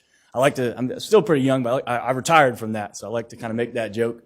But I still love the game, still love teaching the game. And I've kind of transitioned to coaching high school basketball. Also spent some time training youth basketball, and just recently started coaching a little sixth grade team as well. So while I'm not a soccer coach, I kind of have my feet on the ground as a coach in our area, and I can speak to the same problem that everyone here has been stating, is we have a severe lack of facilities across all sports. And anytime we have a chance to provide a safe, first-class facility, I think we all need to do everything we can to make that happen. And I think kind of that's what we're providing here today. I've kind of played a small role on this team, bringing this project to light, just kind of in a development type role, learning the business, and have really volunteered countless hours of my time to try to make this happen as well. And can guarantee we've done everything we can to provide a safe atmosphere and to provide a facility that's going to minimally impact our neighbors and the community as well. So thank you guys for your time. Thank you for listening to everybody here in support of this project, and let's make something happen. Very good. Hold on. You one of the coaches at Lucy Beckham, Yes, right? sir. Yep. The basketball coach, Yep, right? yep. Very good. Okay. All right. So we've heard of your legacy. Do we have anyone else to like to speak? Have a question of this young man? Thank you for your time. Thank you. Yes. Do we have, he kind of stood up first. We'll get to you next, sir. I need somebody to tell me something a little bit different now. Thank you. My name is Jack Daniels. I am at 4 Carriage Lane, Suite 250, Charleston 29407. I am a lifelong resident of Charleston County, and I am a residential land developer. So I am the guy who comes in and says, oh, well, 10 acres, you can put 300 apartments there. You can put a gas station there. When Tripp first called me about this property, that was my inclination. Oh, let's figure out what the zoning is. Maybe we can put a gas station there. Maybe we can put 300 apartments there. That's my background. I'm a residential developer. Tripp said, no, we're going to do soccer fields. And I said, well, that's kind of a novel use for this. I don't know about soccer fields, but sure, let's try it. So what we have is a site that's been used for agriculture for many years. We're trying to fit a square peg in a round hole with a soccer field. You can't have a grand oak tree in the middle of a soccer field, so there's not many sites that in Charleston County where you can accommodate fields like this, much less 2.5 fields. So for the past 6-8 months, I've been working with these folks to try to make sure we have a plan that will meet Charleston County ordinance from a stormwater standpoint, from an ingress-egress standpoint. And I think the variances that are being requested tonight are exceptionally reasonable for the proposed facility. Everything we're proposing is in the interest of safety. It is in the interest of developing a world-class facility here that can be used by folks, and we look forward to your support. All right. Thank you, sir. Do we have any questions? Thank you for your comments. Now, before we entertain any more comments in support, if anyone has any more comments, it needs to be something different than what these individuals that came before you said.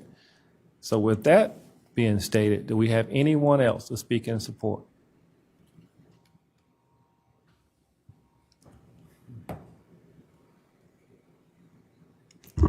Hi, I'm Linda Brady, 226 Middle Street, Mount Pleasant, South Carolina.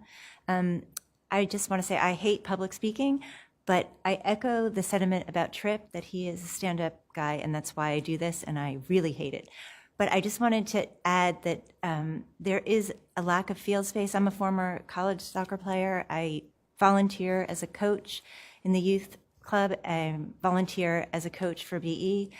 I volunteer as a board member of the local soccer club, and I just want to say that, especially for females, we have high school-aged females leaving the area, driving, not moving, but they drive to Columbia, South Carolina, they drive to Wilmington, they drive to Jacksonville, they drive to Greenville to get properly lit fields. They play for other clubs so that they can play at a high level and that they can, realize their dreams of wanting to play in college. And it saddens me to see people going to those extremes just to play. And, there's so much that they miss in that. I'm amazed at what they do, and I'm so proud of them for being so disciplined and sticking with the program for themselves, but it really takes away from their childhood, and it is sad. And that's all. Thank you. Okay, thank you. Anyone had a question? No? Okay. Yes, sir. Please say something totally different, but in support. Yes, sir. My name is Perry Rourke. Address is 2004 Brick Kiln Parkway, Mount Pleasant, South Carolina. As a member of a citizens commission for recreation in town of Mount Pleasant, I can tell you I have seen the lack of available rectangular fields in the East Cooper area. And I also bring a little bit different perspective. I've had the pleasure of knowing the family that currently owns this property since I was a small child. I've also been able to have use of this property and enjoyment of it over the years. I can tell you, knowing most of the members of the family and the original family member that purchased this, they're a very conservation-oriented family. As Trip Moy said earlier, they've been waiting for the right person to take this. Mr. McCaskill, that actually originally purchased the land, was actually a South Carolina DNR officer for many years in the state of South Carolina. I've been able to fish that land, hunt that land, enjoy that land thanks to them. And I know it's the perfect fit to see soccer fields go on this facility in lieu of a shopping center or more residential development. It also is going to give something the community needs, which is additional soccer fields, which we desperately need in the Tri-County area, particularly east of the Cooper. I think also doing this in turf is a great idea. It's going to minimize the runoff effects of fertilization and other things to the surrounding area. It also will reduce the amount of water needed from the area to also water these facilities. But I just wanted to bring a little different perspective, and I really value that land, and I'm excited that this could be the potential use for that if these variances could be approved tonight. Okay, thank you. Do we have any questions? Thank you so very much for your testimony.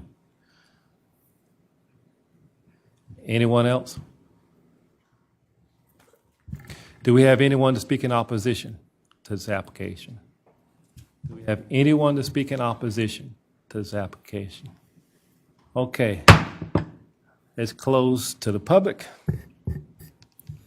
Board members, do you have any questions of staff? Mr. Ray, Go ahead. We need to do the other one, yes. the representative would like to come up and talk about one of the conditions, if that's okay. He forgot to talk about it in the presentation. Very good. Please come forward. Bob Almiral again for Veer Group. I apologize.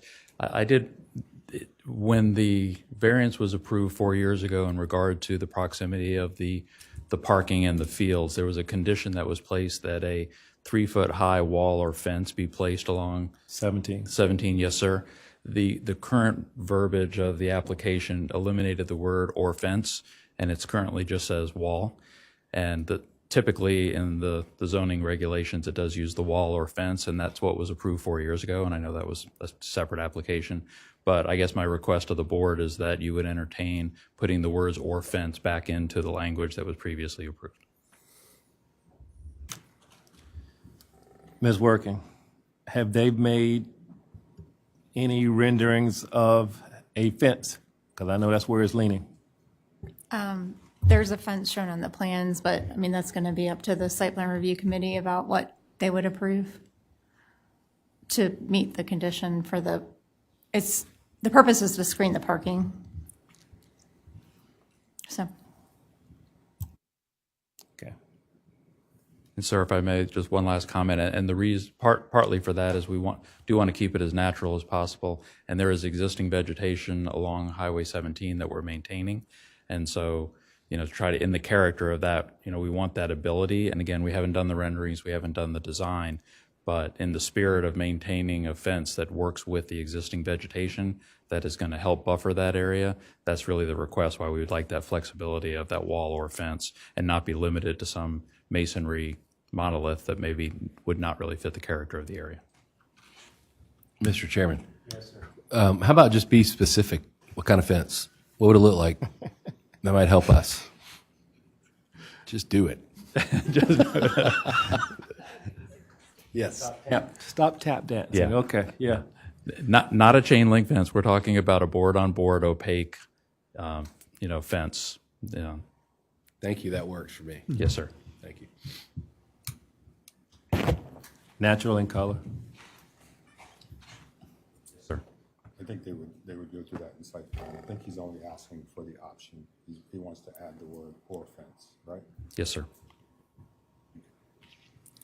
Thank you, Attorney Hughie. Anything else? No, sir. We have any questions of him while we have him up here? No? Thank you. All right, board members. Now, this is going to suffice for 647 and 648. I put the tree one up first, if you want to go through that one. I think you guys said you wanted to do that one first. 48, yes. It's whatever you want to do. Do we have any board member that would like to carefully and cautiously take a stab at this? Mr. Chairman. Mr. Marchant. Mr. Chairman, in the case of BZA-01-23-00648, I move to approve based on it meeting all 7 criteria. Criterion 1, there are extraordinary and exceptional conditions pertaining to this particular piece of property. I think as we've heard from the applicant, being over 11 acres and with the proposed use that could be, frankly, almost anything, it does give it some extraordinary conditions, and avoiding removing any trees and just pruning for is an admirable approach. Criteria number 2, these conditions do not generally apply to other property in the vicinity. That is true. It's a unique piece of property, especially bordering a road and a highway. And as we heard from one of the supporters of the application with the zip line, certainly very different in use. So it does meet that criterion. Criterion number 3, because of these conditions, the application of this ordinance to the particular piece of property would effectively prohibit or unreasonably restrict the utilization of the property. It meets this criterion because one could argue any other use within Zeldar would require removal of grand trees, and in this case, we are just pruning 4. Criterion number 4, the authorization of the variance will not be of substantial detriment to the adjacent property or to the public good, and the character of the zoning district will not be harmed by granting of the variance. Again, we are just modifying 4 existing trees, which will do no harm to the public good or the character of the district. Criterion number 5, the Board of Zoning Appeals shall not grant a variance, the effect of which would be to allow the establishment of a use not otherwise permitted in a zoning district to extend physically of non-conforming use of land or to change the zoning district boundaries shown on the official zoning map. The fact that the property may be utilized more profitably should variance be granted may not be considered grounds for variance. In fact, there are many other profitable, very profitable opportunities for this property that are not being explored, and therefore it meets this criterion. Criterion number 6, the need for the variance is not the result of the applicant's own actions. The trees are there, the trees are not being removed, they're only being pruned. And criteria number 7, granting of the variance does not substantially conflict with the comprehensive plan or the purposes of the ordinance. In addition to these criteria, I move that the following conditions recommended by staff, or the conditions recommended by staff as read, be incorporated into this motion with the addition, or that's on the next one? Yes. That's the end of my motion. You accept all 3? Yes. Condition? Yes. Ms. Malls? Second. Second? Okay. Okay. At this time, do we have any discussion? Okay. All those in favor, please indicate by saying aye, raising your right hand. Aye. Aye. Any opposed? That carries. Congratulations with that one. 647. You started. I guess I'll keep going there, Mr. Chairman. All right. In the case of BZA-01-23-00647, I move to approve, as I believe, The applicant meets all 7 criteria. Criteria 1, there are extraordinary and exceptional conditions pertaining to this particular piece of property. Again, as noted in the last motion, having frontage on 2 major roads and the need to access the roads with 2 vehicular entries, and the other request seems reasonable. Therefore, it meets those criterion. That criterion. Criterion number 2, these conditions do not generally apply to other property in the vicinity. Again, unique piece of property, unique use, and this is unique in its own nature. These conditions do not apply to other properties in the vicinity. Criterion number 3, because of these conditions, the application of this ordinance to this particular piece of property would effectively prohibit or unreasonably restrict the utilization of this property. I think one could argue that, yes, the property could be used differently, but this is minimum impact on the property, and these variance requests are minimal because of the selected use of this property. Criteria number 4, the authorization of the variance will not be of substantial detriment to the adjacent property or to the public good, and the character of the zoning district will not be harmed by granting the variance. Again, use of this property seems good with the properties around. We've heard no testimony against that, and it seems like there's no harm to the public good. Criteria number 5, the Board of Zoning Appeals should not grant a variance, the effect of which would be to allow the establishment of a use not otherwise permitted in the zoning district, to extend physically a non-conforming use of land, or to change the zoning district boundaries shown on the official zoning map. The fact that property may be utilized more profitably should be a variance be granted, may not be considered grounds for variance. It meets this criterion. Again, is based, as stated in the last motion, this property is frankly being underutilized for minimal profit, if any. And criteria number 6, the need for the variance is not the result of the applicant's own actions. And criteria number 7, granting of this variance does not substantially conflict with the comprehensive plan or the purpose of the ordinance. In addition to these 7 criteria, I move to consider and incorporate the following condition, or the 3 conditions recommended by staff, with a small change to item number 2 to include the words "or fence" after architectural wall. Here ends my motion. I have a second. Mr. Jordan, thank you for your second. I hear you over here. Just keeping it going. Any questions of staff? Any discussion?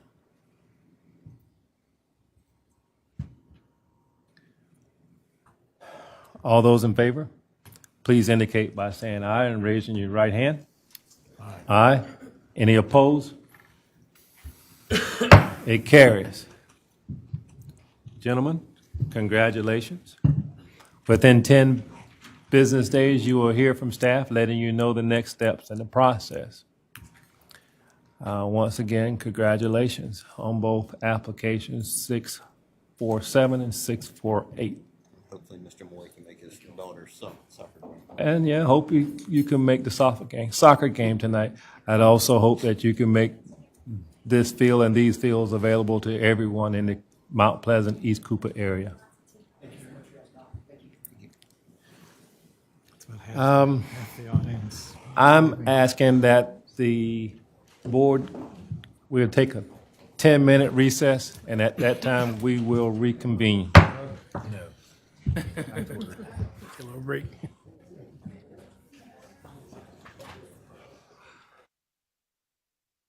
We can get into here, I guess, because somebody decided they wanted to come, and then the person that didn't show up. It wasn't that many cases. It was only 6. Yeah.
Yes, sir. Can I come around there? How do I get that?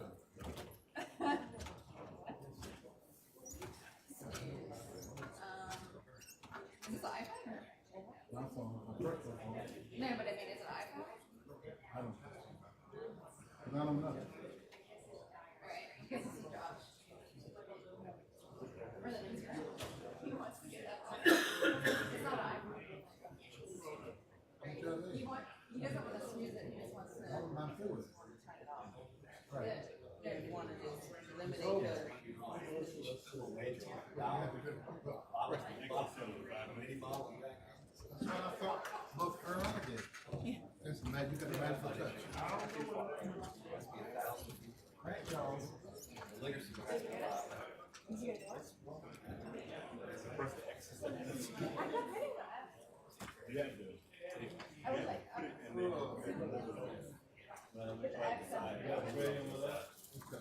Okey dokey.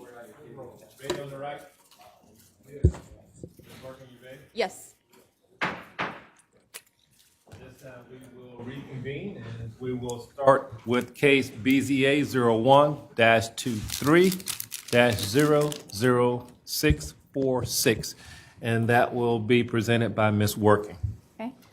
The applicant, Kevin Coffey of Low Country Land Development Consultants LLC, representing the property owners Pierce Cawthon and Brian Harvin of River Run Development LLC, is requesting a variance to reduce the required 75-foot right-of-way landscape buffer along River Road by 40 feet to 35 feet for a proposed 10-lot subdivision at 2501 River Road, which is TMS number 31700000012 on Johns Island in Charleston County. The subject property and surrounding properties to the north and east are located in the low-density residential R4 zoning district. Properties to the west are located in the agricultural residential AGR zoning district. And properties to the south are in the city of Charleston's jurisdiction. The applicant is in the subdivision process to subdivide the 4.75 acre parcel, 3.09 acres of highland and 1.66 acres of wetland into 10 single-family lots. The subject property contains a 1935 bungalow that is not an eligible historic building and a shed. These are the criteria for the buffer, and staff visited the property on February 13th, 2023. This is the aerial photos, zoomed out. The posting, this is the 1935 bungalow. Subject property, River Road. Regarding the criteria, we stated that it may meet 1, 2, 3, and 7, that it may not meet 4 and 6, and that it meets 5. Should the board decide to approve this application, you can approve approval conditions or deny the application. We have one suggested condition, and that's the 35-foot right-of-way landscape buffer along River Road shall be installed and maintained as required by the ordinance, and may include the installation of a 6-foot opaque privacy fence and/or berm to further buffer the single-family residences from the River Road right-of-way. The planning director shall review and approve the proposed landscape plan before installation and prior to subdivision approval. This is the survey of the property, the proposed preliminary plat of the 10 lots. This is the plat, the boundary survey of the property. Any questions? No, ma'am. Any more questions of staff? Yes, sir. March. Ms. Working, could you talk a little bit about criteria number 5 and why you believe it meets the criterion? I mean, is it? Criteria 5? Yeah. Okay. So it's a single-family use, R4 zoning. It meets that. They're not extending a non-conforming use. They're not changing the zoning map. And as far as the profitability, that's just a matter of if you guys can't grant this variance based on that decision. Right, so I guess there's no, I mean, I agree with you. I guess I'm just making sure I'm right, which is if it weren't granted, it would not lose the amount of lots, right? I mean, that's not really effective. I think they would lose 2 lots. So, okay, so talk a little bit about that. I mean, does that enter into number 5 at all or not particularly? No, Okay, but it could enter into number like 6. yeah, Yes. okay. Or 3. Yeah, thank you. Good analogy, sir. Anyone else? Is the applicant available? You're right. The address? Please state your name for the record and your address. Good evening, Mr. Chairman. My name is Brandon Gaskins of the Moore and Van Allen Law Firm at 78 Wentworth Street, Charleston. And I am joined by the property owner as well as Kevin Coffey, the project engineer, and he can answer any technical questions that you may have. Thank you, sir. Thank you, Mr. Chairman, members of the board. We are respectfully requesting that you grant the variance because it satisfies all the criteria. And I want to start with the first 2. There are extraordinary and exceptional conditions pertaining to this particular piece of property that generally do not apply to other properties in the vicinity. And to illustrate that, I would ask that Ms. Working pull up the zoomed in aerial. So if you look at it, the parcel is bounded in blue, and if you look at the bottom portion of that, you'll see a significant portion of wetlands over, I think, 1.6 acres, which constitutes more than 35% of this parcel. And then when you add on a 75-foot right-of-way buffer, that takes this parcel and renders approximately half of it to be undevelopable. And this is a unique parcel to this area. Ms. Working, if you don't mind going to the zoomed out aerial, and it may be hard to see on this in front of you, but if you look at this River Road corridor, that is where the 75-foot buffer applies. And if you look around there, all these are large parcels. Some of them may have wetlands, but not to this extent. So because of the amount of the wetlands and the buffer that's being required on here, we believe that's an extraordinary and exceptional condition. Moving to the third criteria, the application of this buffer will unreasonably restrict the utilization of the property, especially when you look at the totality of the zoning ordinance. Again, this property is zoned R4, which means you can get 4 units to the acre. So the maximum density is over 16 acres. We're not asking for 16, we're asking for 10.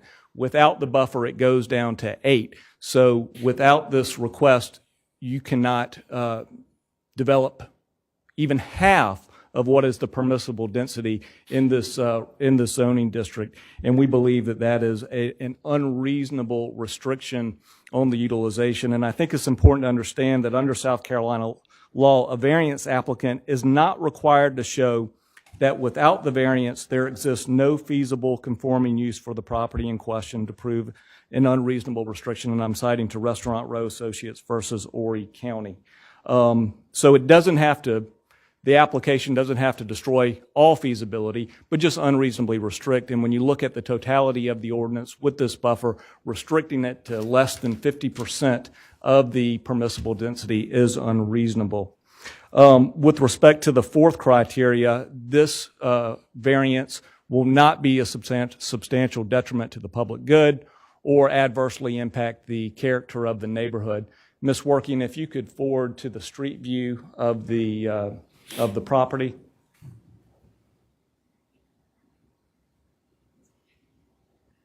There we go. So here you're looking at it from River Road. To the left, you see, I think, what was an old gas station. I don't know how long ago was that was there or when it was built, but I think that's approximately 18 feet. And then if you look to the right, that's just to the right of the gas station, you'll see basically, I think, where the road is designed to go for the subdivision. And you can barely see it, but if you look back there, I think that's the bungalow that Ms. Working was referring to. And if you look, there are, even though River Road is designated as a scenic road in this area, There are no canopy trees overlooking or overhanging the road except for, I think, a couple of large pines. Those will stay. But if you look at this area, there's not a lot of canopy trees, grand trees that will be preserved. But what the applicant is proposing to do is to actually improve this buffer area, include all the plantings that the planning staff wants, and if you impose a condition to build either a fence or a berm. So if you go to the next one, Ms. Working, please. So we think when this project is ultimately developed, it's going to look a lot better than how it does now, and it's going to be a benefit to the public, not a detriment. With respect to the fifth criterion, I believe that was addressed earlier. We're not looking for a different use. Everything is consistent with that zoning. And with the sixth criterion, the need for the variance is not the result of the applicant's action. Again, they have no control over where the wetlands are. This property was originally part of an assemblage that was going to be a larger development. But that development, or the parcels behind this parcel, were ultimately purchased by the Aviation Authority. So they purchased this property. It has these wetlands on it. And I think it's important to note that as they've been going through the preliminary plat process, they began this process, I think, back at the end of 2021, early 2022, had a pre-submittal meeting with staff and showed them a general concept area of the lots, not too much different from what's presented in the preliminary plat.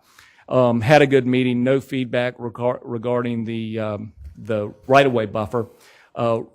Made a formal submission, got comments back in February of 2022, and there was nothing brought to the engineer's attention or the property owner's attention that this proposed design was not in conformance with the right-of-way buffer requirements. But in those comments, it stated that the developer needed to go through the permitting process for the septics. This development is going to be on septics, that before preliminary plat could be approved, that they would need to go get their septic permits. So that's what they did, and they got the septic permits. They have them in hand for the design depicted on the preliminary plat. And it wasn't until July of 2022 that this issue came about, that the 75-foot right-of-way buffer was not included, which is why we're here today. And then last, with respect to the seventh criterion, the variance does not conflict with the county's comprehensive plan or purposes of the zoning ordinance. This parcel is within the urban growth boundary. It is consistent with the zoning that is in place. And overall, we believe that if you grant this variance and allow for these improvements to happen in this area where you see these dilapidated buildings, it's going to benefit the public and be consistent with the zoning ordinance purposes. Thank you for your consideration. I'll be happy to take any questions that you have. Okay, very good. Thank you so very much. I'll start off, if you don't mind. When was this property purchased, please, sir, by the applicant? I don't know the answer to that, Mr. Ray, Chairman Ray. I would say within the last 3 or 4 years, but I can get the answer to that and give it to you when I reply to any comments in opposition. And the average lot size again, please? I don't know what the average lot size is. I know that the zoning requirements have a minimum of 50-foot wide lots, which they are in compliance with, which is, another reason when you look at the totality of the ordinance, the 50-foot wide lot requirement, not being able to develop the wetlands, why you're only able to get 8 to 10 units. Okay. Let me see if anyone else. Mr. Williams? Can you repeat what you just said? You said 8 to 10 units is what you can get? Right. The plan that's before you is proposed to have 10 units. If the variance is not granted, then it would go down to 8, which obviously less than 50% of what is the permissible density under the zoning code. And if you had to use just 8, using this diagram that you have here, which two would you lose? Or you'd have to reconstruct or reconfigure it all together? I think we'd have to reconstruct. Mr. Coffey's here. He can answer that question a lot better than I can. Okay. It'd be great to know the lot sizes, and my question is similar to the chairman's, is that could you do maybe smaller homes and put less on that property and not have a need for a variance? I think you certainly could do larger lots and smaller homes, but we think that we are already well below the permissible density, which is 16 units for this parcel. So we think this is a very responsible, not overly intense plan that is consistent with other homes in the neighborhood or in that Johns Island River Road area. Quick question, follow-up question. Are you finished? My follow-up question, can you show us exactly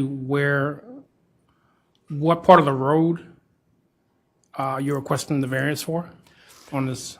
I think it's for the whole parcel, but practically it would only be probably the top 3/5 of what you see on the preliminary plat, because obviously at the bottom part of that you have wetlands where there would be no development activity. So it's really a lot smaller area than the whole width or length of the parcel, frontage of the parcel. Mr. Marchant? Microphone to work. Thank you, Mr. Chairman.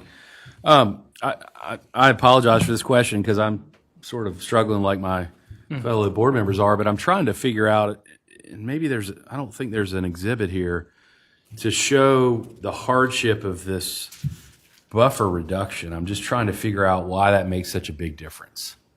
Looking at this proposed plat. The buffer reduction, I think it would eliminate the two lots, which when you're looking at if you think about just two lots in the abstract, that's not a lot. But when you look at a small subdivision where you're going to have to require a good bit of infrastructure to build this out and to build a nice neighborhood, the loss of two lots, 20%, could be substantial. Now, I don't know if it impacts the feasibility of the project or not, but I think that's the fear why we're here requesting these two lots. Right. So this is fuzzy math, and I apologize, but if the average width of these lots is around 65, 70 feet, and you're asking for a 30-foot reduction, 45-foot reduction, remind me, help me. Is it 40? I think it's a 40-foot reduction to 35 feet.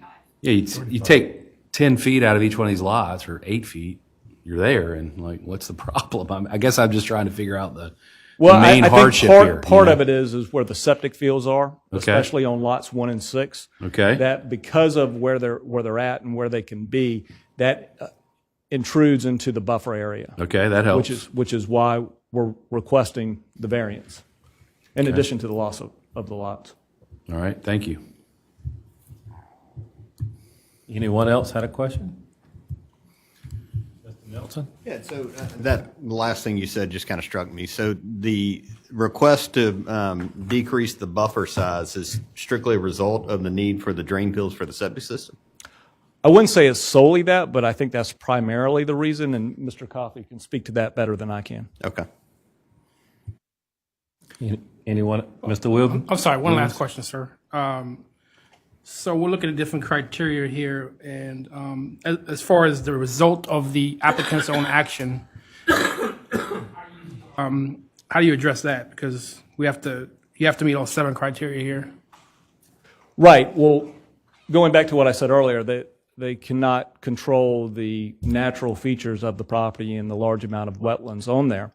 But this is a septic design neighborhood, and those septic fields have to go somewhere. And for lots 1 and 6, they are within that 75-foot buffer. So it's not anything that we're doing that requires them to be there, and Mr. Coffey can speak to this better than I can. But also I would go back to when we went through this process in the beginning, is that we relied on, or the developer and the engineer relied on input from staff to say, go get your septic permits based on what we showed them, which is what they did, and now they have the septic permits in hand, and then to get the comment saying, well, you do not comply with the 75-foot buffer requirement, you're going to have to seek a variance. So we relied on the staff's comments and went and got those permits. So we don't think that this is the result of our actions. Did they tell you how many permits to get? I don't know if it got to that specificity, not to my recollection, but it was based on the plan that was presented showing the 10. In those comments did not mention anything about compliance or non-compliance with the 75-foot buffer. Were you all aware of that buffer before you started to put the plan together? I think Mr. Coffey can answer that better than I can. What I will say is the buffer is in the zoning ordinance, but there are also ways to get administrative relief. If you can build a fence or if there, and all the exemptions that allow for this administrative relief are not, I can't remember them specifically right now because I don't think they're pertinent to the issues that are before you. But I think it was designed with the perhaps hope that some of that administrative relief would be granted. We've had those discussions with staff. They preferred that we come to this board to seek a variance. Mr. Nelson? Actually, Mr. Williams asked my question. Oh, okay. Anyone else? Thank you so very much for your time and comments, sir. Thank you. Mr. Coffey? Yes, sir. Once again. Yes, sir. How are y'all? God is good. Please state your name and address for the record, please. Kevin Coffey, Low Country Land Development Consultants, 3030 Ashertown Center Drive, Charleston, 29414. Please tell us why we should approve your project, sir, this I application. came to answer any questions you may have. I think Brandon pretty much laid it out pretty well. All right, Mr. Williams started off with a question for you. Do you recall that question? No. Mr. Williams, would you restate your question? How you doing, sir? Sir, well, my only question was, were you all aware of the 75-foot buffer requirement going into this property? Well, when we came on as the engineer on the project, they had already had a preliminary planning meeting with staff, and they had a land planner come in. We were given that information to work from, so we started from there. I'm struggling with number 6, just trying to figure out, still, could you do a different size of home and not have a need for a variance? When the property was purchased, it was already in this condition that it's currently in. When was the property purchased? And if you knew this, if the owner knew that going in, help me a little bit with that kind of thing. Because if it was purchased just a year ago and it was already the lot size that it is, and these requirements were already in place, I'm not so sure that this is a hardship. So help me out. Basically, the lots are dictated on size by if you have water and sewer. At this site, if you were doing R4 with both water and sewer, you have 5,000 square foot lots as minimum. If you have one or the other, you go to 10,000 square foot lots, which is what we have. We have public water, but private sewer. So that dictates our size, and then the setbacks are 5 foot, so that dictates the width of the house. So what we have is what we could fit on the property. So that goes back to what Mr. Marchant was asking. Yes. Can we relay out? We tried. What I'm asking. And there was no way to relay out and maintain 10 lots.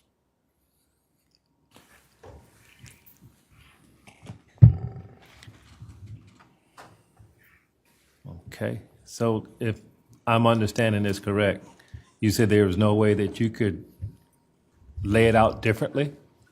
We tried different methods of keeping the 50-foot width, keeping the 10,000 square feet, maintaining the septic locations to some degree. We realize that if this doesn't happen, we're going to have to go back to DHEC and redo our septic permits, because basically we got 10 permits for 10 lots. But the parameters of what we have to live with width, square footage, and the setbacks were basically kind of locked in. We can make some moves, but it doesn't give us anything by making small property line changes. So just to look at the elephant in the room, you would lose lots 1 and 6. Yes. Mr. Williams? So whose requirement is it for 10 lots? It's not a requirement. It's what we proposed. So you all chose that versus it being a hardship from the county or any other municipality, correct? Like the municipality doesn't require 10 lots, right? We basically worked from the preliminary plan that was met on and discussed here with staff, which was from a different, it wasn't our company, it came from the preliminary meeting, but we took it from where they gave it and we moved forward from there with the design. So 8 lots is feasible is what I'm hearing. The world doesn't end. 8 lots is feasible, but I mean, we were just like Brandon said, we were trying to, get our density out, because basically with R4 zoning, you could have had 16 lots. Not with this, with the wetlands and all we have, but and the restrictions. But we're trying, of course, maximize. But even more lots would probably require some further variance or other requests to fill wetlands, correct? No, ma'am, we're not filling any wetlands. Okay. I think your attorney said that a good portion of the property has wetlands. Yes, ma'am. So if you were doing more lots, how would that impact you? The way the lots are laid out now, you can see the wetland line that goes around the back, and we're not going into the wetlands at all. No impacts to wetlands. Currently? If we can make it through this variance request, what you see is what we're going to proceed with. We've designed this subdivision, so there's not going to be any additional. This is what we can fit, because we're not going to have any impacts to wetlands. Okay. Does that answer your question? Mr. Yes, sir. I'm struggling with number 6 as well, and which is it your own actions, right, causing this variance request? And I guess my question's along the lines of, it looks like most of your houses are proposed to be 5 bedrooms, a few are 6. Actually, half of them are 6, half of them are 5. Mm-hmm. So talk a little bit about house size, lot size, septic size, right? I'm assuming 6 bedrooms, you might have 4 baths, which drives your septic field, et cetera. So Right. I understand the economics of trying to maximize out your return based on house size and what you can sell it for and all, but the fact of the matter is you could probably get 14 lots here and 14 houses probably if they were smaller. I mean, can you talk more about that? How did you arrive at 10? Sure. Is this you, or is this the ordinance that's causing the problem? That's what we're here to sort of debate up here. Well, the bedroom counts are basically based on what we could fit septic-wise. So everything, if you're coming in on the proposed road, everything to the left had better soils. So we could fit a 40 by 40 footprint, which is what we have to show, within the setbacks. We got a 10,000 square foot minimum lot, and we could fit 6 bedroom houses down the left side. When we went to the right side, our soils are worse because we're heading towards a wetland. So we basically had to reduce the number of bedrooms to make that work with septic. So the right side are 5 bedroom houses. That's the only reason. The size, we have to do 40 by 40 block to show Charleston County. And you got to have a 50-foot minimum front. So that kind of restricts how many lots you can have on each side, basically. The width of the lot, the minimum is what? 50. 50. Okay. So that drives your lot size more than the size of the home or the size of the septic field. Yeah, Is that correct? Yeah, because you're 40 by 40 footprint. Yep. And the 5-foot setbacks. Setback, yep. So you're 50 foot. Yep. That's the smallest lot you can do. But do you have to have a 40 by 40 footprint? Yes. That's minimum. Yeah. So we're required to show a 1,600 square foot. Okay. So the smallest house you can build is 32 or 1,600 square feet, but you're going 2 stories, so it's 32. Well, that's what, I mean, you could build a bigger house, but your septic is going to limit you there. But you can't build a smaller house. No, you got to be 1,600 square foot Okay. per county ordinance. Footprint or square feet? I guess square, 40 by 40, right? Okay, Yeah. so footprint, not square feet. Yeah. Okay. Thank you. Yes, sir. Did you have a question, sir? No, I've got an answer. Thank you. Anyone else? Thank you so very much for your testimony. Do we have anyone else to speak in favor of this application? Do we have anyone else to speak in favor of this application? Do we have anyone to speak in opposition of this application? Okay, ladies first.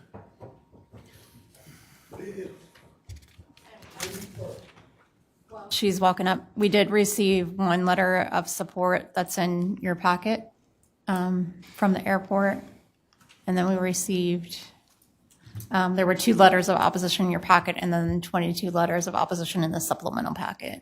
I'm sorry, say that again. Oh, sorry.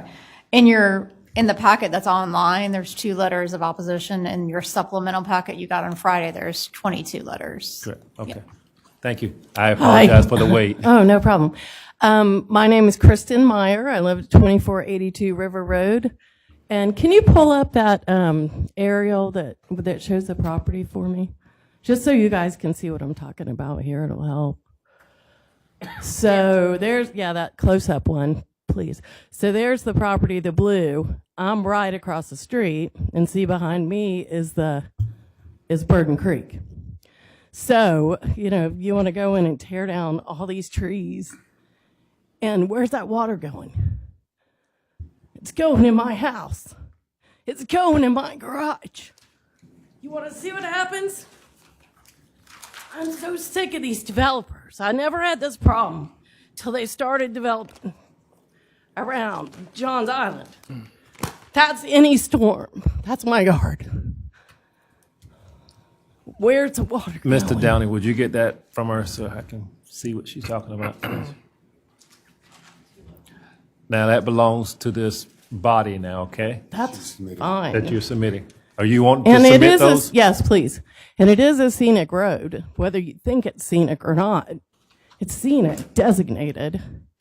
And the whole thing upsets me terribly. And I just ask you to not approve this. Now, you said your house is on the left. You said across the street. Right across the street. So see where, go back to that. This one. Yeah. And then right behind, I'm on the creek, so you all that 118? water's flowing through me. You're 118? I am 118, correct.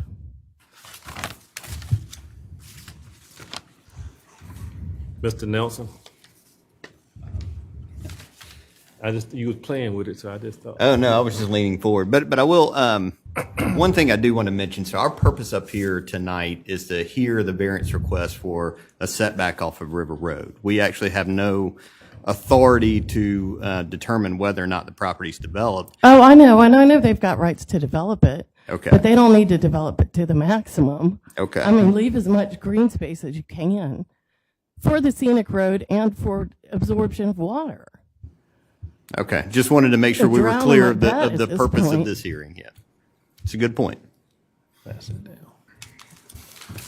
I do have a question. Yes, sir. How you doing, ma'am? Great. So what's on the scenic road? What's on the road by your house and What- by the property? What trees are nearby and how? On my private 11 On the- acres. on the So road. On the road? Yeah.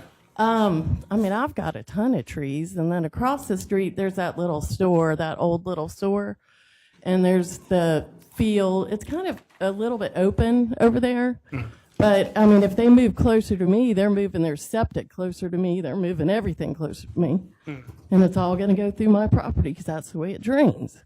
Because there's the creek. It's a giant drain for Johns Island, and we never had a problem. Really, it's the city's fault because they developed Maybank so densely in that this is the drain for our side of Johns Island, and it keeps going further up every year, and it's scary. Thank you, I believe so. The creek is behind your house? Creek is behind my house, yes. Yeah, she's across. Yeah. She's across. see that. Yeah, we only have one house on that property, so I don't think you can see it from that aerial, but we're basically, we can see the creek from our house. We used to not be real close to it, but it gets about a foot closer to us every year.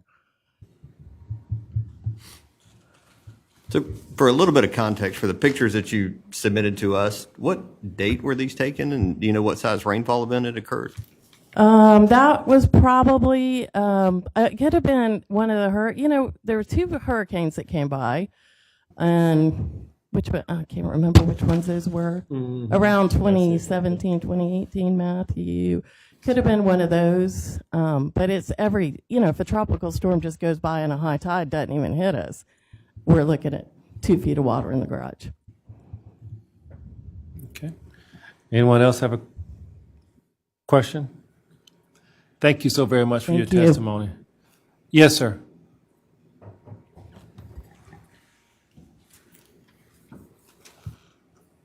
She's submitting it. Please state your name and address for the record, sir. Good evening. My name's Mark Brandenburg. I live at 2650 Burden Creek Road. That's the road just before you get to this piece of property as you're coming south, as you're driving south on River Road, or if you're driving north, it's the first road just after the property. Burnt Creek Road. Burden Creek Road, yes. And y'all have drilled in on the exact issue here. If you look at the criteria under section 3.10.6, subsection B, number 5, the second sentence of that criteria says this: the fact that property may be utilized more profitably if a zoning variance is granted shall not be considered grounds for granting a zoning variance. That's exactly what they're asking you to do. What they've told you is, we can build 10 if you give us a variance. We can only build 8 the way we've drawn it if you don't give us a variance. This zoning variance, Ms. Switzer Smalls, has been here since 1999. They bought this property just in the last couple of years, and they did so because this, as he said, this was supposed to be the entrance to a large development that was going to go in between our neighborhood and the airport, which thankfully the Aviation Authority bought most of that property. But they only bought this piece of property when they found out that they couldn't use our private road to get there. So that's the reason that they bought the property a few years ago. And as you said, the zoning ordinance has been in place since 1999. I'd respectfully submit that they don't meet any of the criteria, specifically 1, 3, 4, and 7. There are no exceptional or extraordinary conditions to this property. All of this area is wetlands in here. This is only barely not wetlands. If you think back to the Dutch dialogues, conversations that we had just in the last couple of years, they said this is not an area that is suitable for building because it's only about 4 or 5 feet. Where I live is about 10, twice as high, and we get flooding there.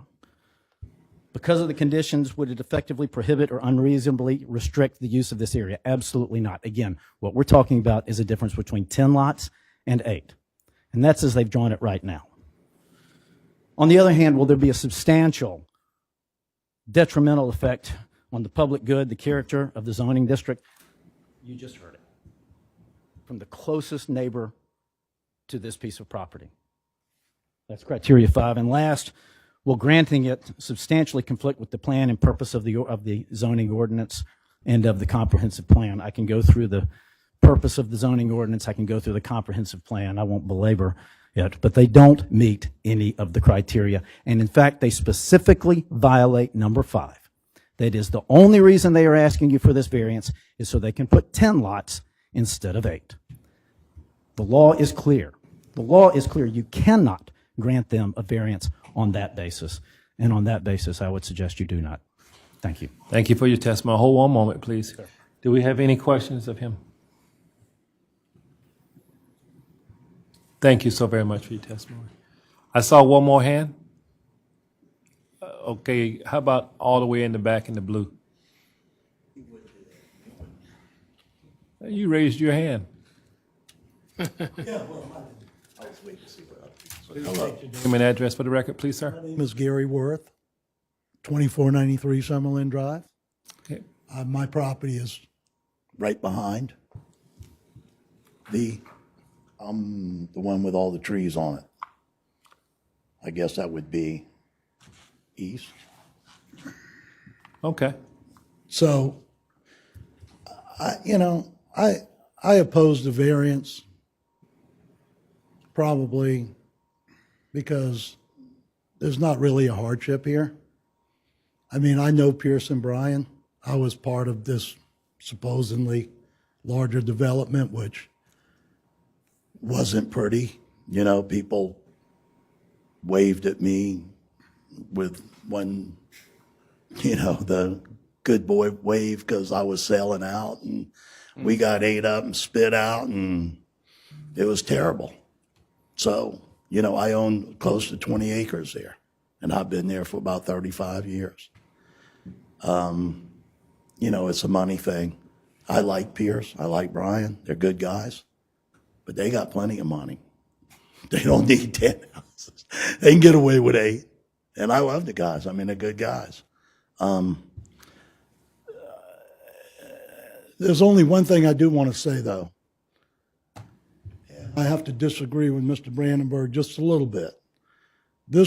My property has been scrutinized throughout the last 4 years in the News and Courier, no one that's ever been on my property about it floods, the Dutch dialogue, all this stuff. I need a boat to get home. I've been through a 1,000-year flood. I've been through 5 hurricanes. I ain't never had no water. Now, there is wetlands, and there's a ditch that runs from River Road all the way to the river that separates the airport property from their property and my property. So that's all I want to say about the water thing. But I'm sort of on the fence about it, but I do oppose it because there's no hardship. Okay. Thank you. Anyone have a question? Thank you for your testimony, sir. Thank you very much. We had one more in the back, gentleman with the white shirt. 2. Yes, sir. Good evening, sir. Please Good state your evening. name and address for the record, please, sir. My name is Curtis Shelton, 2418 Georgia Guard Drive in Johns Island, South Carolina.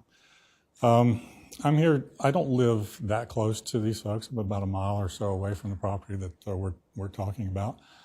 However, my concern is the future of Johns Island. We are largely a rural community. The road we're talking about is a 2-lane country road. It is designated as a scenic highway. There are 300 to 400-year-old oak trees all along this highway. There's dozens of them. And each time this body grants a variance or an exception to the zoning laws and regulations, you endanger those trees and change the entire future or the entire character of Johns Island. At some point with the building and developments that's happening on Johns Island, these 300 to 400-year-old trees that have been here since the Declaration of Independence was signed, you're going to be asked to take those down. Let's just face it. So I'm asking that you deny the variance, you strictly adhere to the regulations, not just tonight, but from now on. Thank you. Thank you, sir. Do we have any questions for this gentleman? Thank you, sir, for your testimony. I saw one other hand in the back, sir. 2. Oh, I keep skipping over you, don't I? I apologize. I will get to you.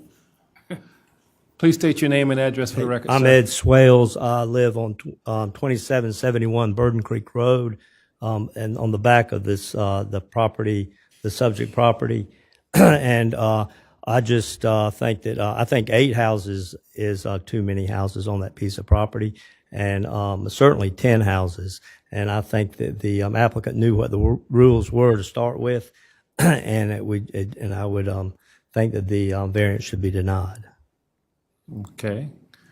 Do we have any questions for this gentleman? Mr. Williams? Quick question, sir. Yeah. Clarification purposes, where are you located compared to what this I'm at 27th Central, so right around the corner. You pull up that map. I'm at 073. Oh, you butt up to it. Yeah. Okay, you're right there. Okay. Right. Thank you. How long you been there, sir? 32 years. You don't look that old. That's all right. Oh, thanks. You're on oath. I'm just joking. Right. Okay. Thank you, sir, for your Okay, thank testimony. Yes, sir. Please state your name and address for the record. Good evening. John Zalogar, 5528 Frisco Lane. I'm here on behalf of the Johns Island Task Force. Let's be clear.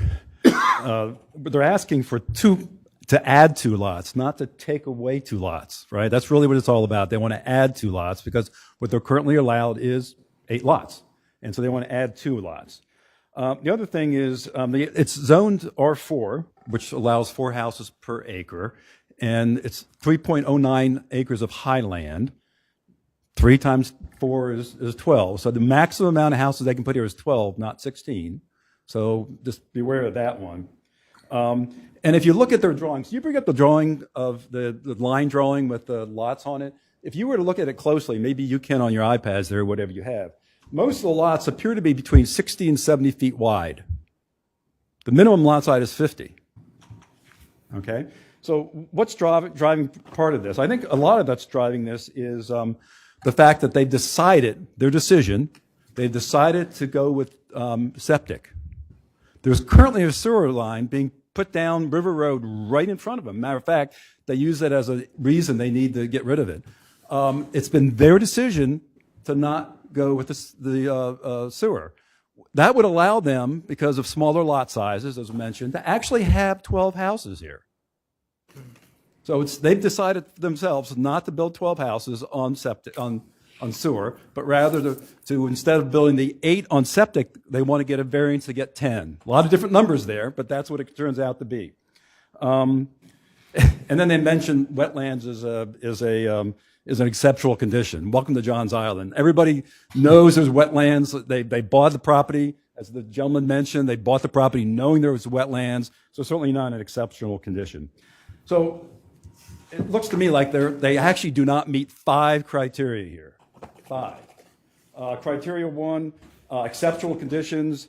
They cite in their documents that wetlands, buffers, and utility easements are exceptional conditions. That applies to everybody along that road. There's nothing exceptional about that. The number 2, conditions not generally applicable to other properties in the vicinity. Again, they cite in their documents wetlands, buffers, and utility easements. It applies to everybody there. They also bring forward, and they mention it there, that the site is a small acreage and everything else around it is large.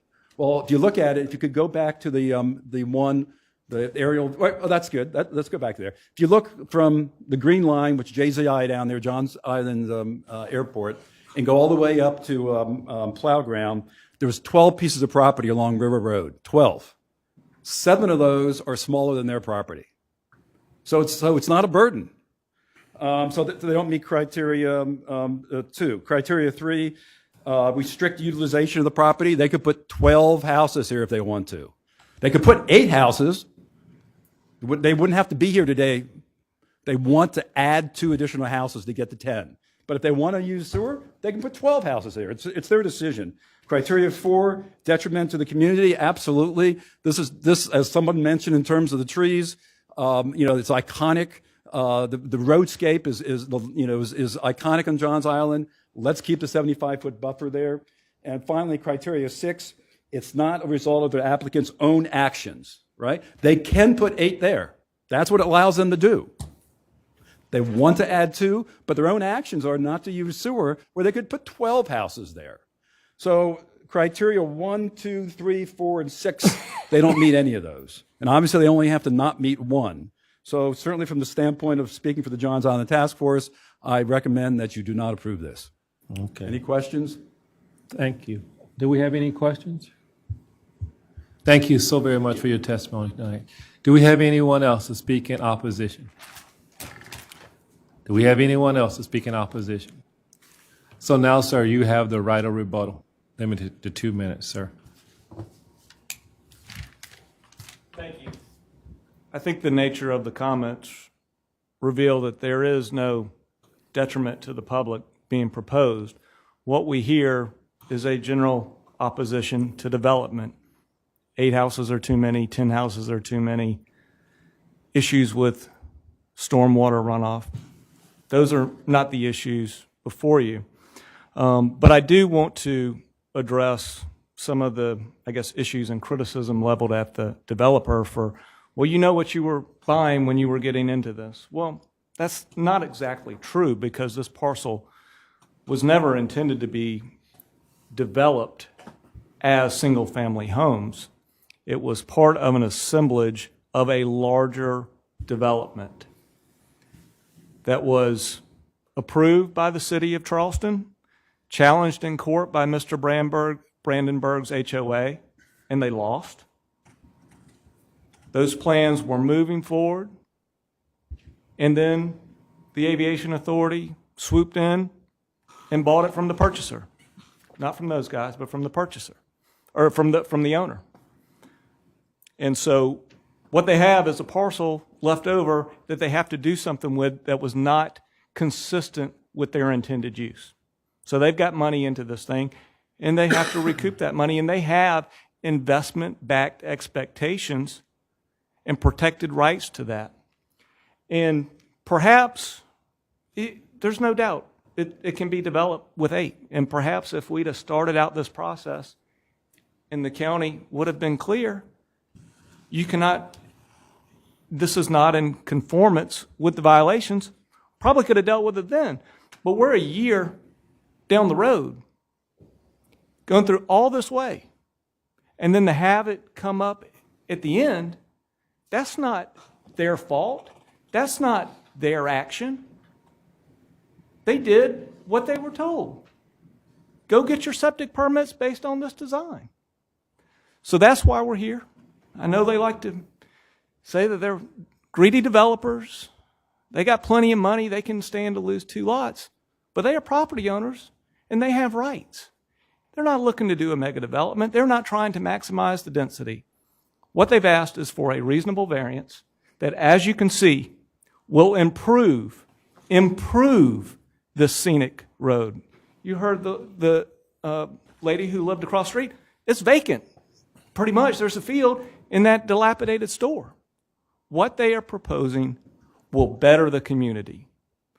Will 2 more houses bring Johns Island to ruin? No, it won't. Will it affect Mr. Brandenburg and his neighborhood? No, it won't. It's 2 more houses.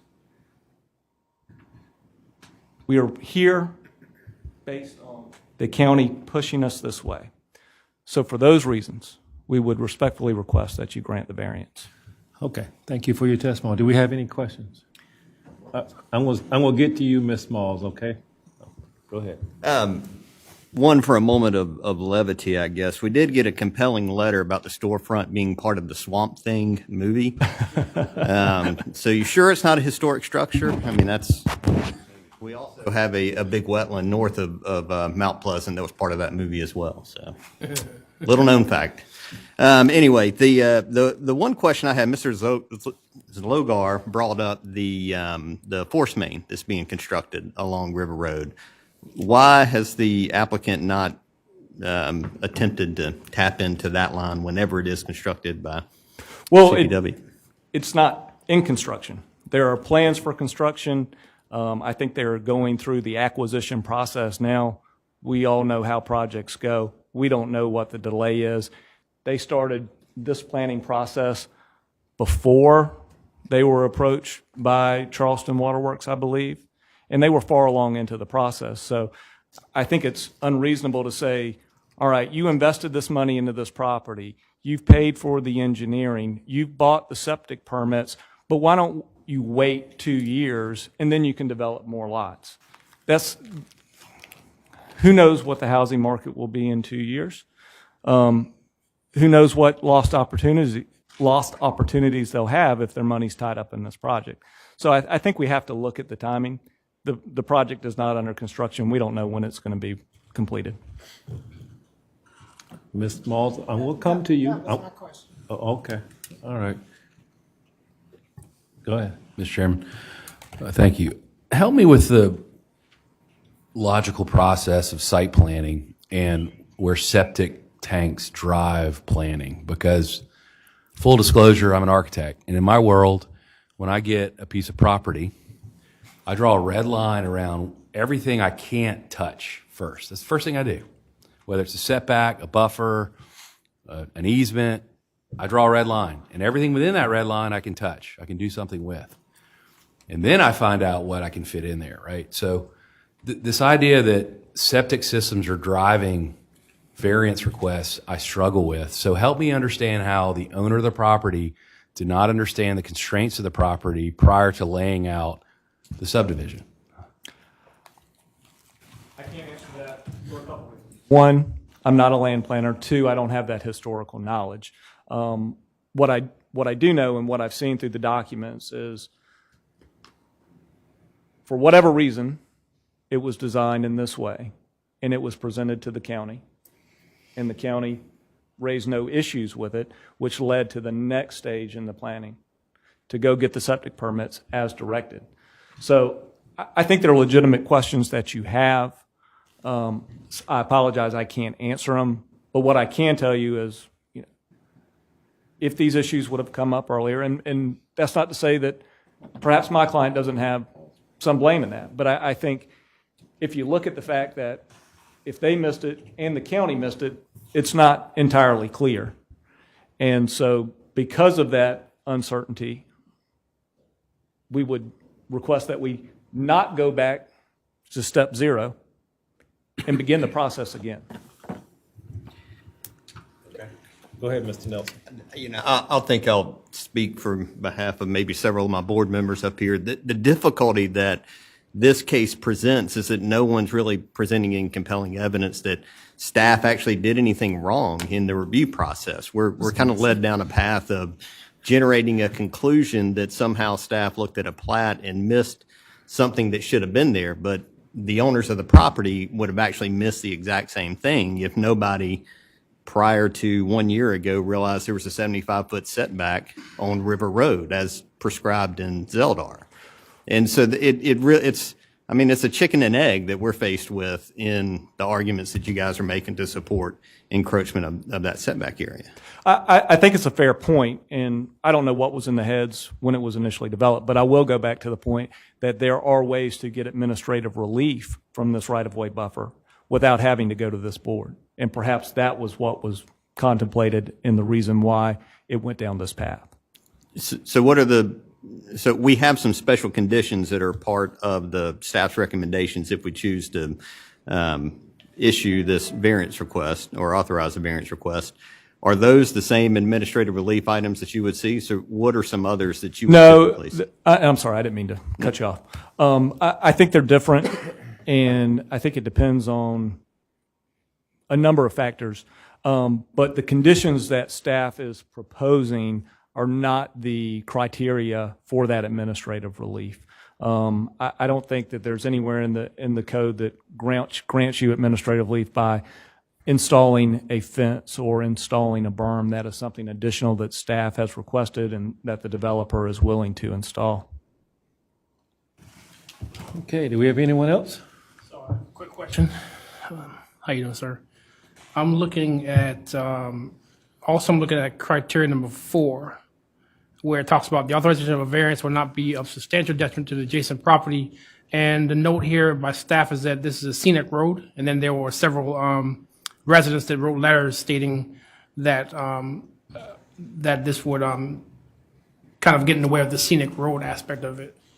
I think if you go back and look at the pictures, it will improve the scenic road. When you look at those pictures, you don't see any large canopy trees except maybe a couple pines right by the road. You see a dilapidated building, an old bungalow that's surrounded by scrub brush, small trees.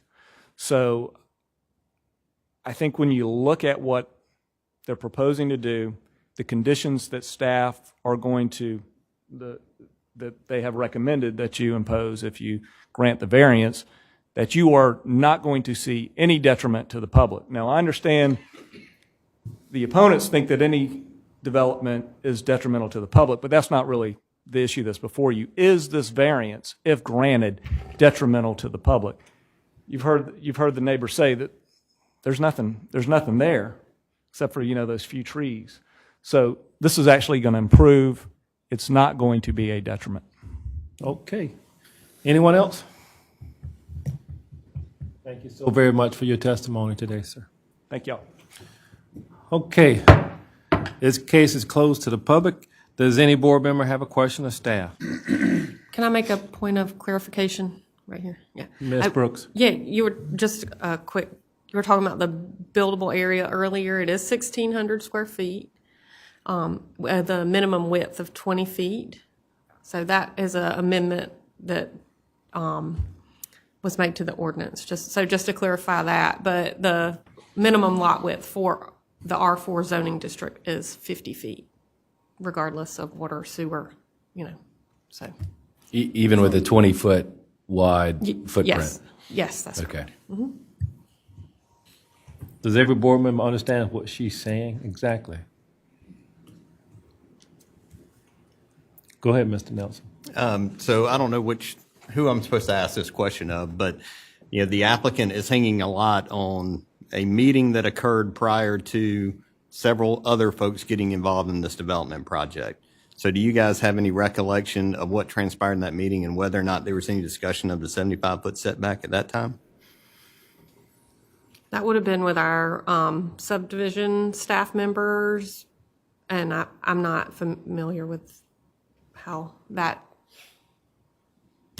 came about or, that situation. So. Okay. Yeah. Any other questions of staff? All right, ladies and gentlemen, we're at this point where we need a motion to approve or deny. Mr. Chairman, just a comment to Ross's question, Mr. Nelson's question, and the answer.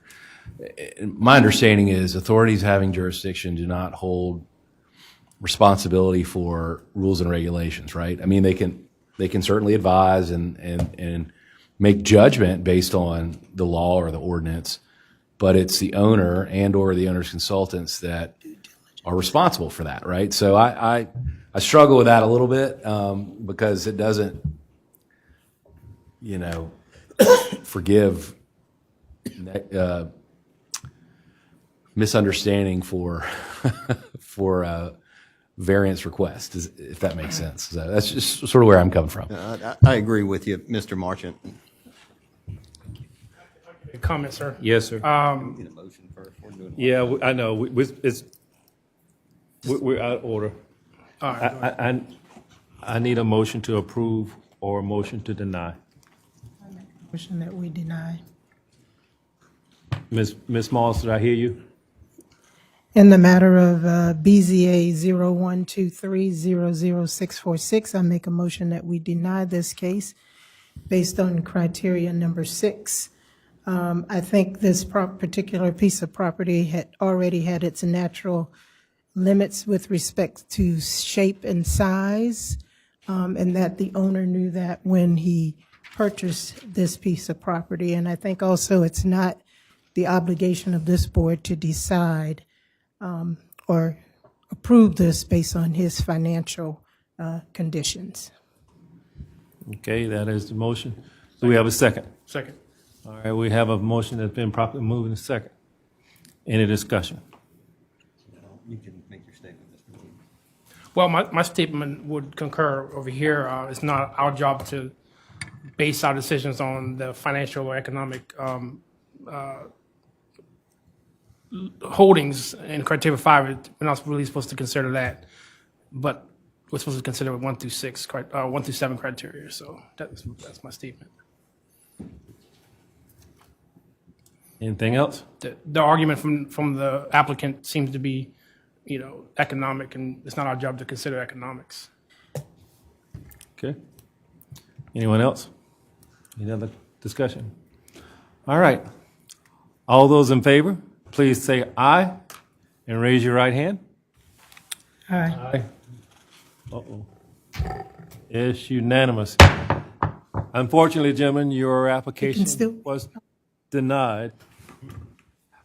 Within 10 business days, staff will give you information letting you know the next steps in the process. Sorry that happened. It's unfortunate. Okay, moving right along. Our next case is BZA 01-23-00649, and that will be done by Ms. Working. Joshua. Oh, I'm sorry.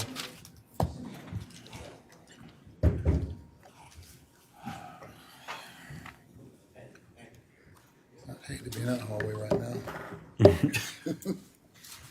Well, it's Brandon, so he's probably going to appeal it.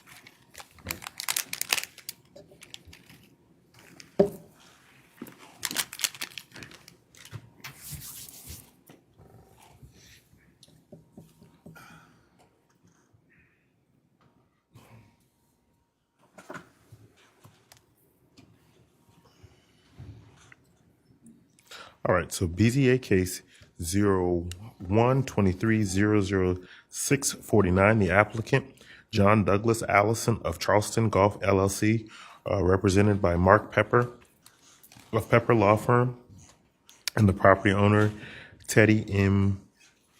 Hendricks of Express Center LLC, are requesting a special exception for the sale of alcoholic beverages on site, beer, wine, and liquor for a interior recreational entertainment use in the Doo-Wop-Wapu Overlay Community Commercial Zoning District at 1919 Savannah Highway, TMS number 35005000056 in the St. Andrews area of Charleston County. The 1.39 acre subject property and the adjacent properties to the north, east, and west are located in the Doo-Wop-Wapu Overlay Community Commercial Zoning District. The adjacent property to the east and south are located in the city of Charleston's jurisdiction. The adjacent properties contain commercial businesses with the exception of the property located in the city of Charleston, South Dunbar Street that contains a multifamily use, and the West Ashley Greenway. So that is the subject property. And that is the 500-foot radius of the subject property. That's a zoomed out aerial view of the subject property and a zoomed in aerial view of the subject property. And another zoomed out aerial view of the subject property. That was the sign posted on site on the 13th of February when staff conducted a site visit. So those are some pictures of the subject property. Pictures of Savannah Highway, Dunbar Street, photos provided by the applicant, more photos provided by the applicant.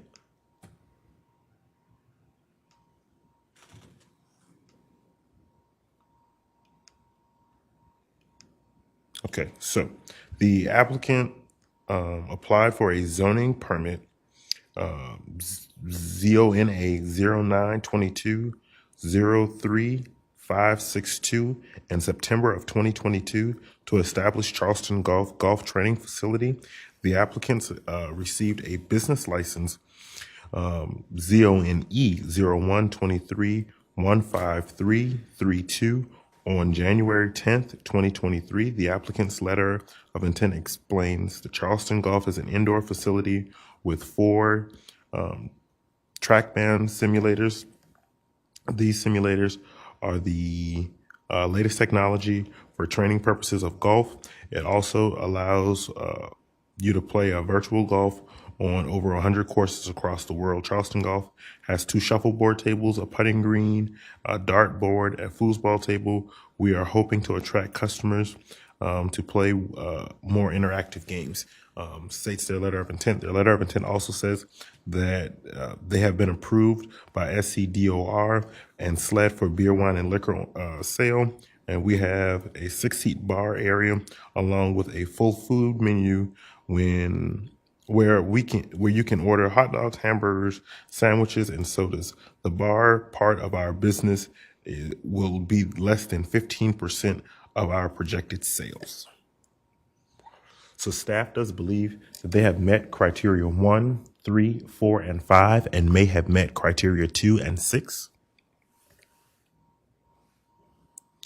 The applicant's letter of intent states their proposed days of operation for alcohol sales with the hours.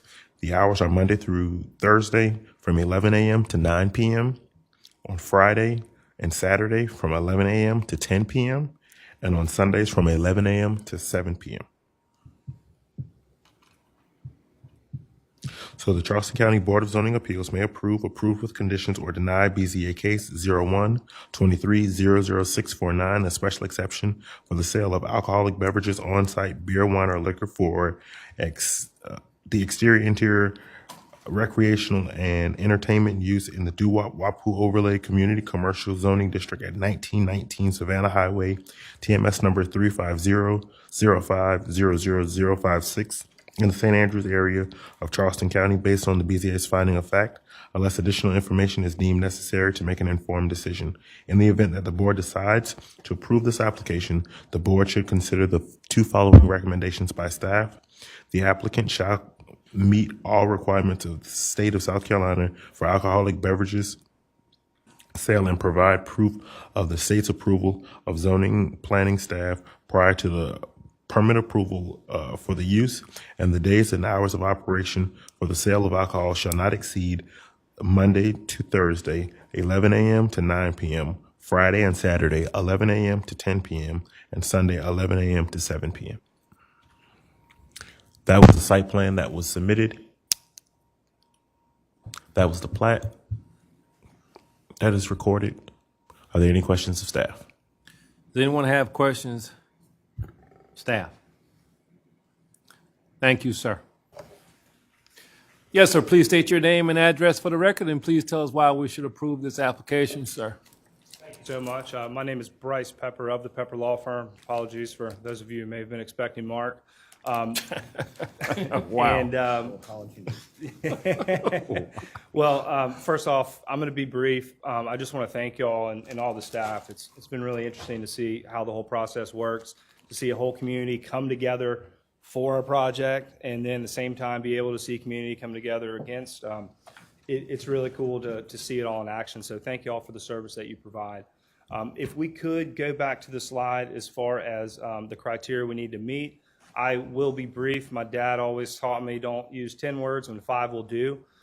So if we could focus on the 2 criteria that staff had said we may have met, I'll start with number 2. I believe the concern with staff on that front was making sure that we did in fact have and procure the liquor and alcohol licenses. That has been done as of March 1st. We have received those. I have prepared copies for council if y'all would like me to enter that into the record to meet that prong of the test. And then that would really move us to criteria 6. In reading the letter of intent, I can see why staff came back with their response that it may meet the use and conditions, because frankly, it wasn't a very well-written response. It was just, hey, there used to be a motorcycle shop here. We're not changing anything. The fact of the matter is improvements have been made to the parking lot. It has been repainted. It's ADA compliant. And also the pedestrian right-of-way is not impacted in any manner whatsoever. That sidewalk remains, a big travel corridor for that area, allowing people from the commercial businesses and the residents to access the greenway and all the other amenities in that area. If you look at the aerial shot of this property, you will see that I think it's Dunlap Road that's behind it. So where this business is going is the front part of that parcel. And there are no plans and won't be any plans. There's not going to be any fence or anything like that erected or any way to impede pedestrian traffic or vehicle traffic that's coming from that Dunlap Road going out or vice versa. So the main thing we really want to impress upon the council is that there is not going to be any negative effect. There's going to be no change, really. In fact, I believe it would be an improvement, and that's for a few reasons, right? This is really interesting technology. It's going to enable the next generation of golfers access, right? We're talking about the type of simulators that professional golfers use, and now you're going to have the ability, rather than driving 40 minutes, paying over $100, having to have clubs and all of that. Now you have a place where you can go and get the real life feedback. And actually a round of golf takes about an hour and a half as opposed to the typical 4 hours. So we envision there being leagues and youth involvement as well as family type events. So for all of those reasons, that's why we're asking for the special exception. If y'all have any questions, I'd be more than happy to answer those. Okay. Do we have any questions? Mr. Williams? Question for you. Let's my mic on. So what's around this business? What other businesses are next to this business, and what are there apartments, residences nearby there? Or? I believe if you look at the aerial, it's on Savannah Highway, right? So there are mixed-use locations all around. There's restaurants, bars, hotels. There's a motel adjacent. I believe the residential concern came in if you look at the rear of the property. So those homes that would be behind the subject property. Looking at that diagram right there, you'll notice that while the entire property is that L shape, where Charleston Golf, CHS Golf, is located is actually that front rectangular building that looks a little bit like a piece of a Lego. So it's not uncommon for the businesses in this area to have this designation to be able to serve beer, wine, liquor. So what businesses are next to this business? Do you know? So if you look to the right of it, I think there's in the same space. There's a salon near the rear. I think to the left of it is Seals Outboard. There's some commercial retail spots up in the front. So this parcel, this parking lot, all of this really is a mixed use of different type of commercial retail ventures. Okay, thank you. What's across the street from you? I believe that is the old, was it Mama's Used Car? Way back in the day? Yeah, that's right. Yeah. Old dealership, getting ready to be a hotel. Yeah, exactly. So another property that would be doing the mixed use there as well. We had any other questions? Yes, sir. I have one, and this could be inaccurate information from my 24-year-old son, but he apparently played around the golf there a while, I don't know, a week or two ago, and indicated that he was all excited because it was BYOB. Well, I'm glad that you can report he's 24 years old. I really don't have any information on that front. I know we're trying to make this, a boutique-like experience that's accessible for everyone. Right. The ability to travel all over the world and play a course, I mean, that's pretty cool. That's a great concept. I just was laughing about my son's story about it. He might have been bring your own ball. Or we may have known he was your son. And here in my mind, I was thinking, how do they plan on managing the alcohol with the younger ages coming to this facility? So to hear that. Well, he's legal. Yeah, he is legal. He is, and so will be every patron. Should the special exception be granted, so will every patron. This is not the type of place where we're trying to invite the danger of the community that type of activity causes, and that's not the type of business that they're running. Any more questions? Thank you, sir. Thank you.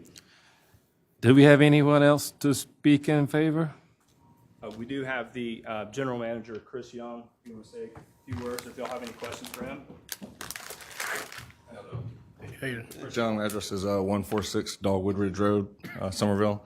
I just came along. Doug's out of town on business, so I'm going to be running this place. We've been open, I think, a little over a month now, so if you got any questions, more than happy to answer them.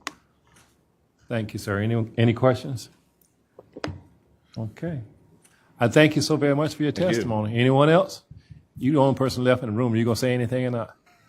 Yes, I'd like to apologize for being late. I do apologize. I had a. You didn't get sworn in either. So Sworn in. are you in favor or in opposition? Oh, I'm for a different case. Well, This is the last case. I'm sorry. Yes, case number, this one right here, 01230064 regarding the.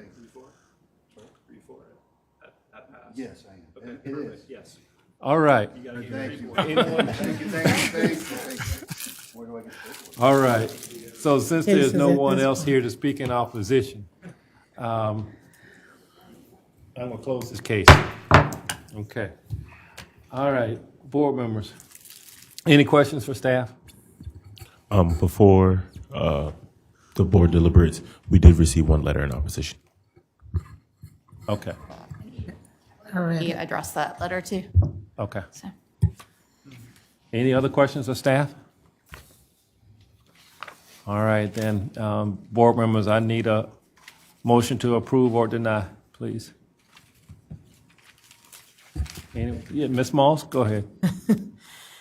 In the matter of BZA case 0123000649, I make a motion that we approve this case. Number one, I find that it is consistent with the recommendations contained in the Charleston County Comprehensive Plan and the character of the underlying zoning district as indicated in the zoning district description. Number two, I find that it is compatible with existing uses in the vicinity and will not adversely affect the general welfare or character of the immediate community. Number three, adequate provision is made for such items such as setbacks, buffering, including fences and landscaping, to protect adjacent properties from the possible adverse influence of the proposed use, such as noise, vibrations, dust, glare, odor, traffic congestion, and similar factors. Number four, where applicable, will be developed in a way that will preserve and incorporate any important natural features.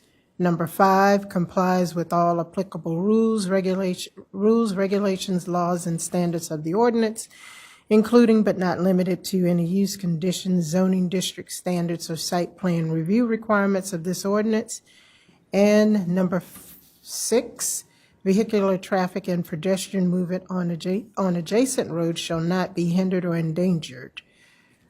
And there are in addition, the following staff recommendations also are attached to this approval.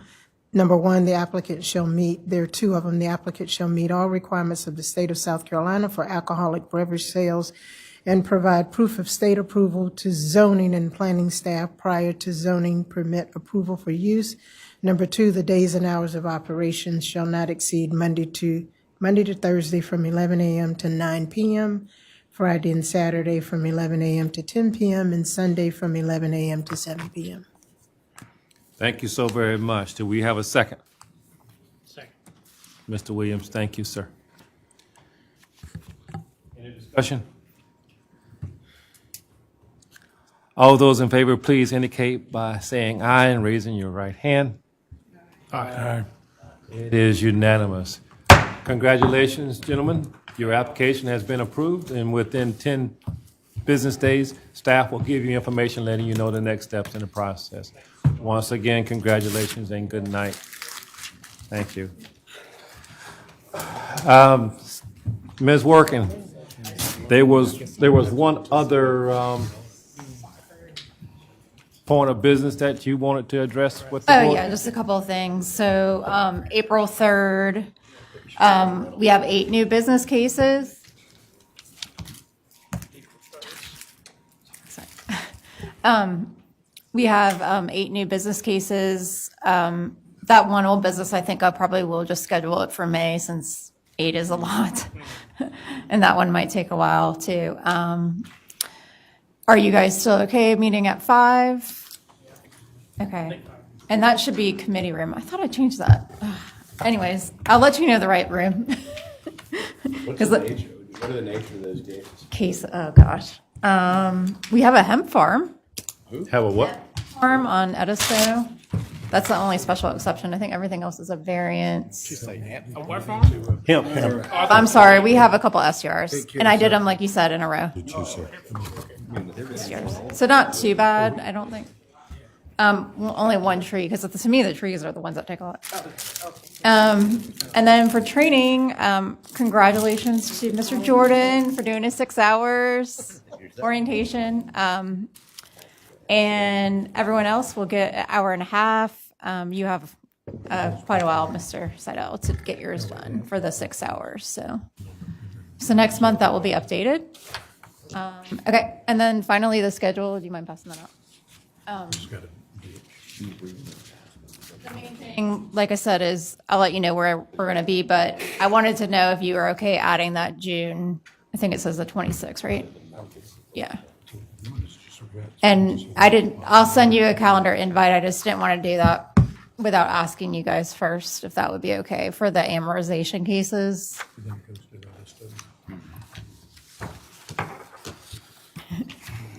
Yeah. All right. June 26. And we won't schedule anything else on there, just the amortization.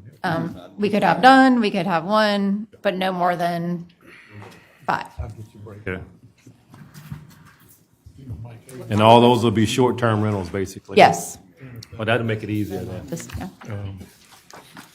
I agree with that. I think we can move forward with that. That's a great idea. Yeah, that way they're separated if we have a lot of things for the June and July. That's it. Okay. Well, board members, thank you once again for coming to the annual meeting, and congratulations. And thank you for allowing me the opportunity to serve as your chairperson for this year. I am deeply honored and touched, so thank you. This meeting is adjourned. Oh, yeah, there's probably extra.